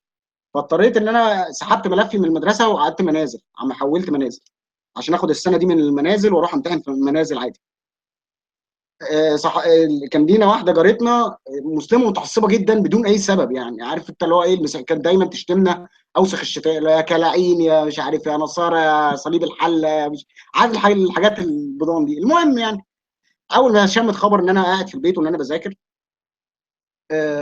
عندها الكاسيت اللي هو زمان اللي كانوا بيجيبوه من السعوديه ده، صوت عالي جدا. من اول ما تصحى الصبح الساعه 8 مثلا الصبح ولا حاجه، تفتح الشبابيك والبيبان عشان الصوت يطلع، لان هي كانت تحتينا على طول. والقران بقى، اذاعه القران الكريم، وصوت عالي جدا يرج البيبان والشبابيك. فانت عايز تذاكر مش عارف تذاكر، مش عارف تركز. تنزل تخبط عليها، يا ست ام فلان لو سمحتي عايزين وطي الصوت شويه عشان بذاكر. لا. مره في الثانيه يعني حصلت مشكله، اتخانقت مع ابنها وبرده ما وطيتش الصوت يعني. في اليوم ده كان عندي درس ورجعت من الدرس بعد الظهر. لقيت بتاع مخبر جاي من القسم، خدني على الاسم. ليه الست ام فلان عم مقدمه فيك بلاغ ان انت بتعتدي على كلام ربنا وبتاع، وان انت اعتديت عليها وشتمتها. انا طبعا بقى الواد المسيحي الكيوت اللي هو ايه، اللي مش فاهم اي حاجه في دنيته يعني، وبيروح الكنيسه ويرجع يذاكر، هو ما يفهمش اي حاجه في دنيته غير كده. رحت القسم، اول مره في حياتي ادخل القسم. وكان اللي في القسم ساعتها كان ظابط لسه بنجمه واحده يعني. اول ما دخلت، انت بقى الواد اللي بتشتم في كلام ربنا راح قلع الحزام وظبطني. مفيش مثلا طب ياخد اقوالي، طب نتفاهم، طب انت قلت ايه، طب انت عملت، لا مفيش كلام. انا ما حدش خد اقوالي الحادثه دي خالص. ومضيت على المحضر وانا ما اعرفش في ايه. بعد ما اتروقت اتبعت مكان تاني اتروقت فيه برضه. يعني ولحد الساعه 2 3 بالليل مثلا، لغايه ما ايه في النهايه رجعوني تاني القسم، ووقفت قدام المأمور. طبعا يعني ضربت ضرب بشع جدا يعني. بعد ما اتروقت جامد راح المأمور قال لي لو سمعت اسمك تاني او شفتك تاني هطلع لك جواب اعتراف. روح وما اسمعش صوتك تاني او ما اسمعش اسمك تاني. وادوني المحضر عشان امضي عليه. طبعا انا كنت استويت بقى اللي هو يعني لو عندك قضايا مش عارف تشيلها لمين هات انا امضي لك عليها دلوقتي، اي حاجه هتديها انا همضي عليها. انا اصلا مش عارف انا بمضي ليه بس همضي. رحت مضيت على المحضر اللي انا ما اعرفش مكتوب فيه ايه، وروحت زي الكلب يعني. وفضلت لاخر السنه بحاول ان انا اذاكر، يا اما اعرف اخطف لي ساعتين الصبح قبل ما تصحى، يا اما انزل اروح الكنيسه اذاكر هناك، او اروح اقعد في جنينه ولا اي مصيبه سوداء اقعد اذاكر فيها لحد ما السنه خلصت. دي كانت اول تجربه ليك دي مع كانت اول تجربه. مع السلطات الامنيه. تاني تجربه، وانت قلت لي في تجربتين، تاني تجربه كانت امتى بقى؟ كنت لسه في الثانويه ولا كنت خلصت ثانويه عامه؟ لا، تاني تجربه كانت وانا في اول سنه في الكليه. كان جامعه اسيوط، ما اعرفش ليه في الفتره دي، غالبا كان بعد الحاجات الاحداث الارهابيه اللي بتحصل في البلد وبتاع بقى. الامن بتاع الجامعه مش اللي هم موظفين الامن العاديين، لا كان ضباط شرطه او من الشرطه، امن يعني الامن من الشرطه. فعلى المبنى كده وانا داخل كان عندي سيكشن كيمياء حيويه في اليوم ده. فانا كنت ساكن في المدينه الجامعيه، واليوم ده كان يوم خميس، وانا كنت بروح اركب القطر اللي هو بتاع الساعه 11 ونص باين ولا 12. المسافه ما بين الجامعه للقطر بالتاكسي مثلا تاخد لها ايه 10 دقائق ربع ساعه لو في ترافيك او حاجه. فعشان ما اضيعش الوقت والحق القطر، كنت باخد الشنطه بتاعتي معايا وانا نازل من المدينه الصبح، عشان بعد ما اخلص سيكشن اروح على طول يعني، ما اضطرش ان أنا ارجع المدينه اجيب الشنطه وبتاع. فطبعا كاي مسيحي بروتستانتي، والبروتستانت بس هم اللي فهموا الكلام اللي انا اقوله ده، عندي الانجيل الشخصي بتاعي. عارف المسيحي البروتستانتي البضين اللي هو ايه ده الانجيل بتاعي، وحاطه في جلده كده وبتاع، وطبعا جواه بقى ايه انا مخطط عليه وكاتب تعليقات وبتاع ومش عارف إيه. الكلمه دي مثلا ربنا لمسني فيها فمش عارف عامل عليها دايره، الحاجات البضان دي. فواخد الانجيل ده حطيته في الشنطه. وكان في نبذه كده صغيره معايا مش عارف اسمها الخلاص ايه ولا بتاع، كانت نبذه الاب دانيال. نبذه كده لا تتعدى 6 ورقات مثلا، صغيره جدا يعني. حاجه كده اللي هو يعني لو انت ما دورش عليها ما تشوفهاش. فحطيتها وحطيت الانجيل فوقيها وفي وسط الهدوم وبتاع وانا داخل ما اعرفش ايه اللي خلى الظابط، فانا بدخل على طول واطلع ما حدش بيكلمني يعني. الظابط في اليوم ده ما تفهمش بقى يعني ايه ضرب سيجارتين زياده ولا ايه ظروفه، قال لي تعالى هنا الشنطه دي فيها ايه، انت رايح فين، الكارنيه بتاعك، وريته الكارنيه كل حاجه، انت رايح فين، عندي سيكشن. طب الشنطه دي جايبها معاك ليه؟ مش حكيت له القصه. طب افتحها. فتحت الشنطه، اول طبعا ما شاف الانجيل راح مطلعه، ايه ده؟ قلت له الانجيل. طب جايبه الجامعه ليه؟ تقعد بقى هتقعد تشرح له ان انت بروستانتي بضين ولازم الانجيل بتاعك يبقى معاك وانت مروح عشان بتاخد خلوتك كل يوم. البضان دي مش هيفهم. قلت له معلش اصل بقرا فيه في البيت. بعد كده بص في الشنطه ليه بقى النبذه اللي هي منشورات. منشورات بقى وكده ايه تبشير وبتاع. طبعا برضو ايه نفس الترويقه بتاعت المره اللي فاتت اتروقتها تاني. لولا ان في واحد صاحبي خاله محامي راح جابني من هناك وطلعني وبتاع، وما روحتش في اليوم ده لان القطر فاتني. وبس يعني يعني حاجات جميله جدا مع الامن المصري. امم انت على كده جو محظوظ جدا بقى ان انت سبت. احكي لنا كده عن اللحظه اللي انت سافرت فيها من مصر. انت سافرت ازاي؟ يعني سفرك من مصر لامريكا حصل ازاي وجا ازاي؟ انا جيت في بعد اول سنه انا من وانا في ثانوي وانا عايز اسيب البلد، كنت تعبان فيها جدا يعني. عارف انت بقى اللي هو انت مضطهد من جميع الاصعده، المسيحيين الارثوذكس بيضطهدوك عشان انت بروتستانتي، والمسلمين مطلعين دين امك صبح وليل في كل حته. وانا كنت ببمبك كتير فكنت بدخل في مشاكل يعني. عارف انت اللي هو ممكن مثلا وانا قاعد الميكروباص مثلا، الشيوخ بقى اللي هو مش حسان ويعقوب والحاجات اللي البهايم اللي بينعروا دول، وكان ممكن اتجرأ واقول للسواق وطي شويه. طبعا ممكن يشتمك ويقبح عليك وبتاع، بس انا كنت بحط نفسي في مشاكل، فكنت عايز هموت وامشي من البلد دي، مش قادر استحمل اكتر من كده. فضلت لما دخل بعد اول سنه كنت خلاص هموت واروح اي حته، حتى لو اروح ليبيا بس اسيب البلد وامشي. فقدمت في الهجره العشوائيه وجات لي الهجره العشوائيه. ما تتخيلش بقى كميه الفرحه اللي انا كنت فيها. اللي هو ايه، امي بتقول لي مثلا يا ابني طب وافرض فشلت مثلا ولا حاجه ولا قلت لها انا هروح اسحب الملف من الكليه دلوقتي، انا مش عايز خلاص. يا ابني ده انت هتبقى دكتور. قلت لها عيل عن ابو الدكتور على أول. انا هسيب البلد دي دلوقتي. انت دكتور ايه وزفت ايه؟ انا هروح الحس تراب الشوارع بلساني في امريكا ولا اني اقعد في البلد دي دكتور. طبعا كنت سعيد جدا يعني، ولما مشيت اللي هو ايه يعني عايز اقول لكل الناس وانا ماشي انا مش راجع تاني. ضابط الامن اللي في المطار اللي هو بوري له تصريح السفر، انت لازم تاخد تصريح سفر وانت طالب، فبيجيب شهاده قيد من الكليه وبتاع وتاخد تصريح سفر، بوري له تصريح السفر عايز اكتب له عليه بلا رجعه يعني. مشيني بقى، مشيني بقى، الطياره دي مش هتطلع.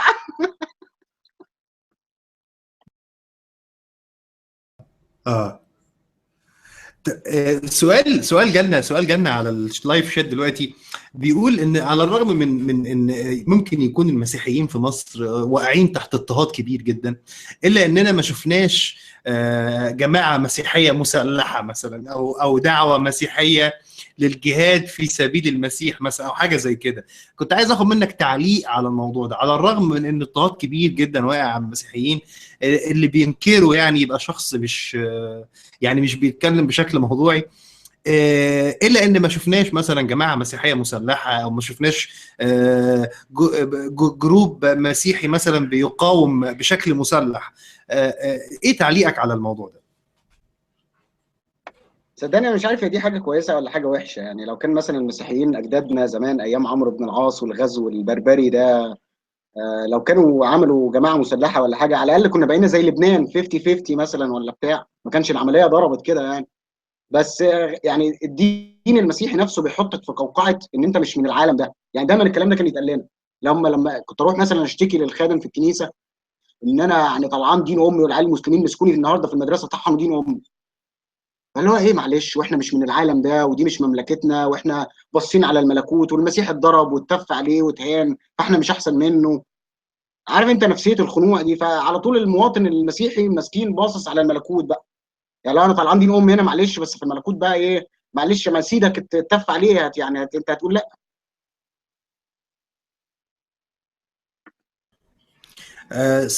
صديق بيسألك وبيلح في السؤال، بيقول لك جبت كام في الثانوية العامة؟ ده سؤال حد بيتابعنا. السؤال التاني بتاعي، انت بعد ما تعرضت لكل المشاكل دي يا جو، انت مش حاسس ان في حاجة في نفسيتك اتكسرت مثلا، او شخصيتك اتكسرت، او حاجة من جواك يعني محتاجة انها تتعالج؟ هل انت معترف لده بنفسك؟ او هل سهل على الانسان مثلا اللي تعرض للظروف اللي انت عشتها والمواقف اللي انت مريت بيها، هل الانسان بيبقى سهل عليه يعترف ان هو يعني كل اللي حصل له ده اثر جدا في نفسيته، ويحاول ان هو يعالج نفسه؟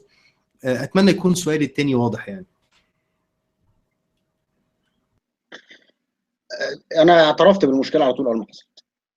يعني انا وانا طالع من مصر انا معترف ان انا، لان في حاجه يعني حاجه انا نسيت اقولها كمان، انا مش بس كنت بخاف من البنات المسلمين، انا كنت بخاف من الولاد المسلمين. وما كانش ليا ولا صاحب مسلم لحد ما سبت مصر خالص. حتى الناس اللي كانوا كويسين جدا ونفسه يتصاحب عليك او يتعرف عليك او ما بيتكلمش في الدين خالص وفائد وبايظ وبتاع، برضه كنت ببقى قلقان منه.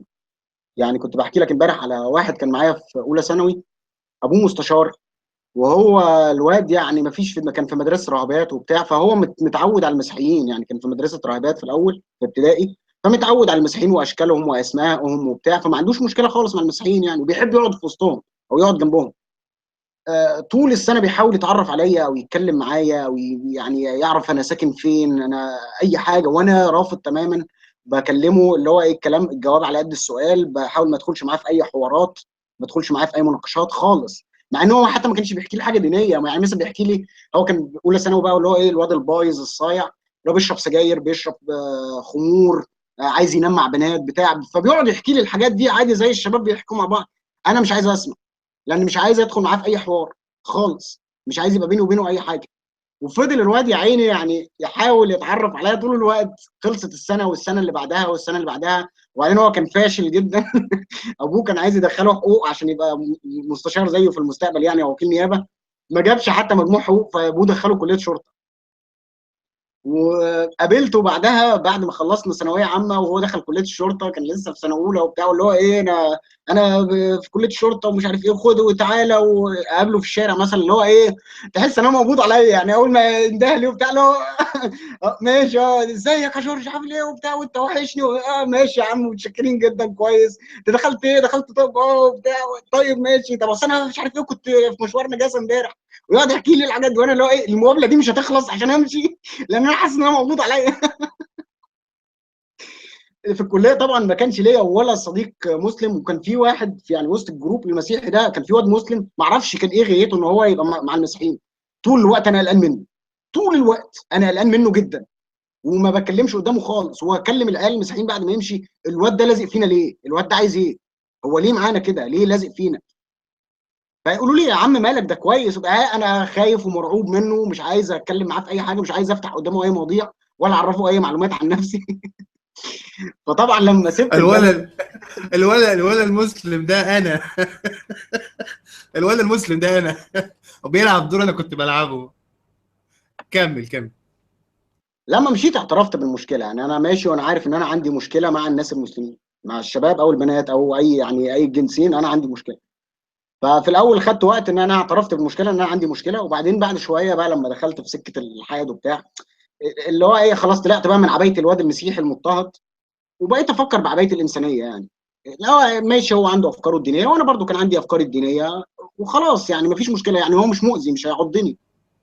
لو كلمت واحده مسلمه مثلا هنا في امريكا مش هيجرى لي حاجه، يعني ما حدش هيلبسها لي ولا بتاع، ولا هي تتدل عليا، ولا عادي جدا يعني مفيش مشكله. فالموضوع خد معايا وقت طويل جدا عشان اقدر يبقى ليا مثلا صاحب مسلم او معرفه مسلمه. وفضلت وقت طويل جدا يعني حتى اللي هو ايه، يعني اول ما تسمع الاسم محمد مثلا بتاع تقلق جدا اللي هو ايه. انت مم. مسلم. خد معايا الوقت الموضوع وقت طويل جدا لحد ما عملت تصالح مع نفسي ان انا مسلم عادي مفيش مشكله، يعني ممكن اتعامل معاه، ممكن يتكلم معايا، ممكن ياخد نمره تليفوني، ممكن يزورني في البيت، مفيش مشكله، يعني الدنيا ما خربتش. بس الموضوع خد مم. صراع طويل جدا يعني عشان تقدر تخرج من العبايه دي، لان الخبره السلبيه اللي حصلت لي خلتني عندي طعم مر جدا من معرفه المسلمين. تفتكر تفتكر يا جورج، انت لو كنت لا ديني، يعني لو كنت مثلا سبت المسيحيه في وقت مبكر لما كنت لسه في مصر، هل تتوقع ان ده كان ممكن يبقى ليه دور، او كان يبقى ليه دور ايجابي في احساسك، او في احساسك بالاضطهاد، او احساسك بالظلم، او احساسك بالخوف؟ انا متفهم جدا ان انت قد ايه كنت عايش في خوف، قد ايه كنت عايش في احساس بالرعب تقريبا، وحاسس بان انت شخص مضطهد، او انسان مضطهد، او انسان مش قادر حتى تتكلم او تعبر عن نفسك بشكل واضح طول ما انت كنت مسيحي. لو انت كده ترجع بالزمن وتتخيل ان انت سبت المسيحية من لما كنت في مصر، هل كان في حاجة هتتغير في شخصيتك كجورج مثلا ولا لا؟ متهيألي ايوه، يعني على الاقل خالص كان في جزء من المعادله هيختفي، اللي هو ان انت حاسس بالظلم طول الوقت والشتيمه. يعني لما يطلع مثلا تسمع في الجامع اللي هو المسيحيين الكفره النصارى ولاد مش عارف ايه اللي بيعبدوا ايه وعباد الصليب وبتاع، انا الموضوع ده كان بيحز في نفسي لان انا كنت مسيحي فكنت بتضايق. لكن لو انا كنت لا ديني او ملحد او حاجه ما كانش هيفرق معايا. فعلى الاقل الجانب ده كان هيختفي من المعادله، كان لكن بقيه الاضطهاد كان هيبقى عادي، لان انا هيفضل اسمي جورج عادي وهيفضل مكتوب لي في المطار مسيحي برضه، وهيفضل برضه كل اللي من هب ودب يتنطط عليا وفاكرين ان انا مسيحي. فكل ده ما كانش هيختفي، لكن على الاقل جزء نفسي ليا انا ما كنتش هبقى بتاذى من الكلام ده لما اسمعه. طب في رسالة عايز اقولها لك وتديني تعليق عليها. داليا الهادي بتقول لك: انا بحبك جدا يا جورج، انت طبعا في سن ابني، بس مش بسيبه يشوفكو عشان يفضل مسلم. تقول ايه لداليا الهادي؟ لو انا في سن ابنك مش هتقدري تمنعيه ان هو يشوفنا، لان يعني خلاص العصر ده انتهى، عصر ان انت مثلا تمنع ابنك انه يجيب مجله معينه او كتاب معين. انت في النت دلوقتي فيه كل حاجه. فهو لو مش لو انت لو مش هو ممكن يكون بيشوفنا بس مش بيقول لك عشان ما يجرحكيش او ما يضايقكيش، بس يعني لكن مش هتقدري تمنعيه. مم. مم. احنا بنرحب برضو بكل الاصدقاء اللي بتتابعنا وبتسأل. انا بحاول اوصل الاسئله المناسبه لجورج، لان في اسئله. في برضو رساله من كريم بيقول لك: دكتور جورج، اريد ان اشد على ايدك رغم اني لست ملحد، واسلوبك بالتفكير العلمي والتوعيه رائع رائع. آم، لو حابب تعلق يا جورج على اي على اي ملاحظه او اي سؤال، يعني علق على طول.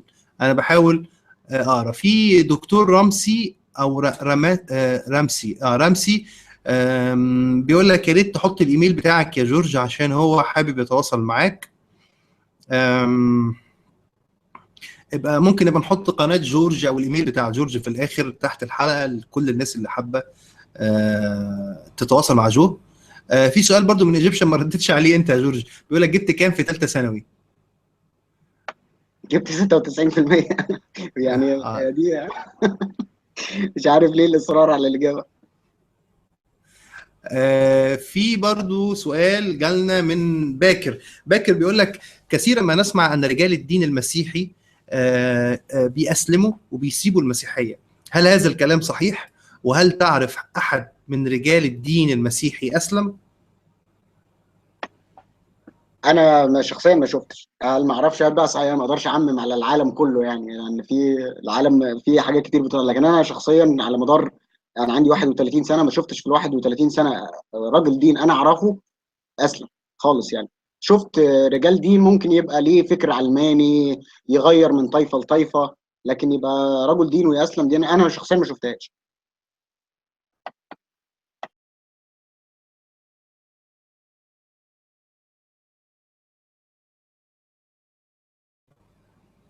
سؤال برضو تاني، سؤال تاني ليك عن البير صبر، وحد ملح جدا، مش عايز اغلط في البير صبر انا على الهوا، بس ممكن اغلط فيه بعد الهوا.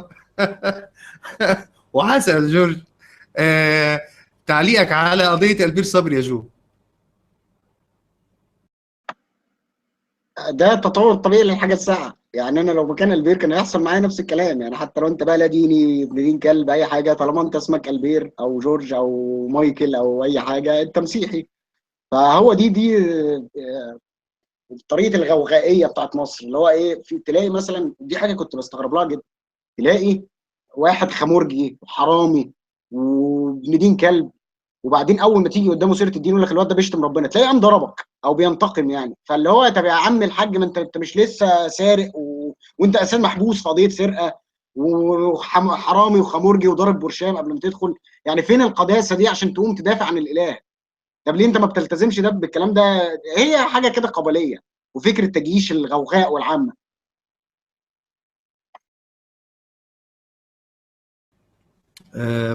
رسالة من بادي أو سؤال أو ملاحظة. بادي أنيس، ازيك يا اسماعيل، فاكرني؟ لا للأسف مش فاكرك، يا ريت تقول لي أنت مين. سؤال من عبود. عبود بيقول لك هل أنت مناصر لليهود أم للفلسطينيين؟ انا مناصر لطبق الفول، بلاش الاسئله اللي مالهاش لازمه دي.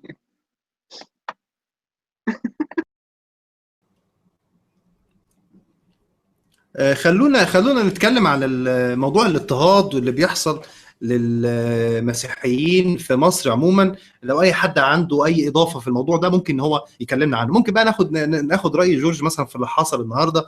جورج، انت عرفت طبعا اللي حصل النهارده في الكنيسه في طنطا وفي اسكندريه طبعا. انا فوجعت بالخبر، واتأثرت جدا ودمعت أول ما وصلني الخبر. وكان في حد من أصحابي كمان كان موجود جنب الكنيسة في اسكندرية وقت الحادثة دي. ف واتصلت بكل أصدقائي يمكن المسيحيين، طمنت عليهم في اسكندرية النهارده بعد الحادثة دي. إيه تعليقك يا جو على الحادثتين اللي حصلوا النهارده في مصر في أعياد المسيحيين؟ طبعا فاجعه يعني، خلص التعازي للضحايا واسر الضحايا. والموضوع ده احنا واخدين عليه يعني، مفيش اي مشاكل يعني. وانا طفل شفت الحاجات دي بتحصل في الكنايس وفي محلات المسيحيين وهجمات كتير جدا، فالموضوع مش جديد. لكن بقى مؤلم قوي وبقى زياده عن اللزوم يعني. زمان كنا نسمع مثلا حادثه في السنه، حادثتين في السنه.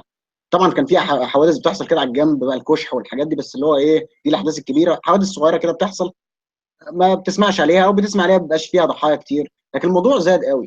والمشكله ان الحكومه مصممه ما تعالجش الموضوع من جذره، عايزه تمسك الهرم من راسه من ساعه ايام مبارك، ونفس الطريقه بالظبط. اول الموضوع ما يحصل يطلع الجماعه المسلم المعتدل، لا ده مش الاسلام، لا ده مش الفكر المحمدي، لا دول فاهمين الاسلام غلط، لا دول متطرفين، دول قله، دول مش عارف ايه. المشكله القله دي بقت كتيره جدا يعني، بقت اكثر من الاكثريه. لازم يبقى في حل بقى، ولازم المسؤولين عن السلطه يعرفوا ان المشكله مش في العيال اللي هم بيجروا وراهم في سينا، ولا العيال اللي هم بيجروا وراهم في معرفش مين، ولا جماعه انصار بيت المقدس. لا، المشكله في ان انت بتربي ارهابي من هو صغير يعني. الفيديو اللي احنا عملناه دلوقتي ده، كل الحلقه دي بتوري لك ازاي الارهابي بيتربى من وهو صغير. هو في المدرسه من اول يوم ومن قبل ما يدخل المدرسه بيتلقى تعليم الكره والعنف ضد الاقليات الثانيه. والمسيحي ده بقى بيعمل ايه؟ فالعيل بيبقى طالع يعني شارب الكره ده. ده بقى ناهيك، ده كده في مدرسه الحكومه، ناهيك اذا دخل مدرسه ازهريه. في بقى المدارس الازهريه اللي هي ابتدائي ازهري واعدادي ازهري، دي بقى مصيبه اخرى. ده بيبقى ارهابي من وهو في سنه 5 ابتدائي، بس خلاص اللي هو ايه، لو عنده دقن هيسيبها وخلاص بقى ارهابي. فانت ازاي متخيل بعد التعليم ده كله ما شربته الطفل في السن ده، عايز بعد كده تطلع تعمل له سكيزوفرينيا تقول له لا على فكره المسيحيين ما تموتهمش؟ ازاي؟ ما انت كل كتبك بتقول لك ان هم كفره واولاد دين كلب، والحكم اللي لها فيهم ان هم يسلموا يا يدفعوا الجزيه يا اما يتقتلوا. المشكله مشكله اداره، مش مشكله الشعب المصري كله يعني جواه داعش صغنن قد كده، قد كده. وبرده الايه المواطن الارثوذكسي مثلا جواه داعش برده ايه صغنون كده، بس داعشي ارثوذكسي ما بيعملش عنف، بس بيعمل اضطهاد. لو انت مثلا بروتستانتي ذئاب خاطفه ابن دين كلب، برضو ايه هنغلس عليك. المواطن المسلم اللي هو انت مسيحي 4 ريشه كفتس، برضو ايه هنطلع دين امك. داعش صغنن كده. بعد شويه بقى بيكبر بقى الداعش، وانت بقى على حسب مستوى الثقافه والتعليم والمنطقه اللي انت فيها والظروف المحيطه ممكن تخليك بقى تبقى ايه داعشي بقى ابو اسلام المصري ولا الحاجات اللي هي البلاستيك دي. آه، في اسئله بصراحه انا مش فاهمها، يعني الناس بتسال اسئله انا مش مستوعب السؤال عشان اساله. جورج، يعني مش عايزين نطول على الناس، بس ايه اللي ممكن تقوله لكل الاصدقاء اللي بتتابعنا دايما في البط الاسود؟ ايه تقول ايه كل الناس برضو اللي بتحبك وبتحب تتابعك وعارفاك من الفيديوهات بتاعتك، تحب تقول ايه لكل الناس دول؟ طبعا تحية كبيرة جدا لكل الناس اللي بتتابعني واللي بتسمعني، حتى لو المختلف معايا بس ما بيشتمنيش وما بيقلش أدب عليا. أهلا أهلا وسهلا بيك. وهو ده اللي احنا عايزين نوصل له في الآخر، إن احنا نعمل بيئة صحية للمناقشة. أنت ممكن تختلف معايا، يعني أعتقد أنا وإسماعيل مثلا عندنا أفكار سياسية مختلفة تماما عن بعض، بس احنا ما بنكرهش بعض وما بنشتمش بعض وما بنقبحش على بعض. عادي ممكن نختلف مع بعض ونفضل أصحاب ونفضل حبايب ومفيش أي مشكلة يعني. فهو ده اللي احنا عايزين نخلقه في الاخر، بيئه صحيه حاضنه للافكار المختلفه، يقدر اي حد فيها يعبر عن رايه من غير ما يتم الحجر عليه او يتم استلاب حقه في التعبير عن نفسه او يتوصم بوصم معين لان هو بيتبع فكر معين، سواء بقى ديني او سياسي او اقتصادي او اي حاجه. ففي النهايه يعني ده كل هدفي من ساعه ما ظهرت في 2012 لحد النهارده، ان احنا نعمل بيئه كويسه للمناقشه بس. انت انا انا قلت الكلام ده من على كذا منبر وهقوله تاني من على منبرك، انا مش هدفي ان الناس تلحد، دي مش مشكلتي. انت اعبد الحجر ولا ترميني بيه. لكن عايزين نوصل لان احنا نعيش في مجتمع صحي، انت تقول رايك انا اقول رايي ونبقى حبايب، ما ناكلش بعض وما نموتش بعض وما نفجرش بعض وما نعملش كل الهرتله اللي بتحصل دي. لا نبقى حبايب عادي ونقول راينا ونختلف عادي، ما فيش مشكله، وفي الاخر نبقى عايشين في الانسانيه، ما في يعني من غير من ما نبقى نعمل موضوع قبلي وكل واحد بيدافع عن قبيلته.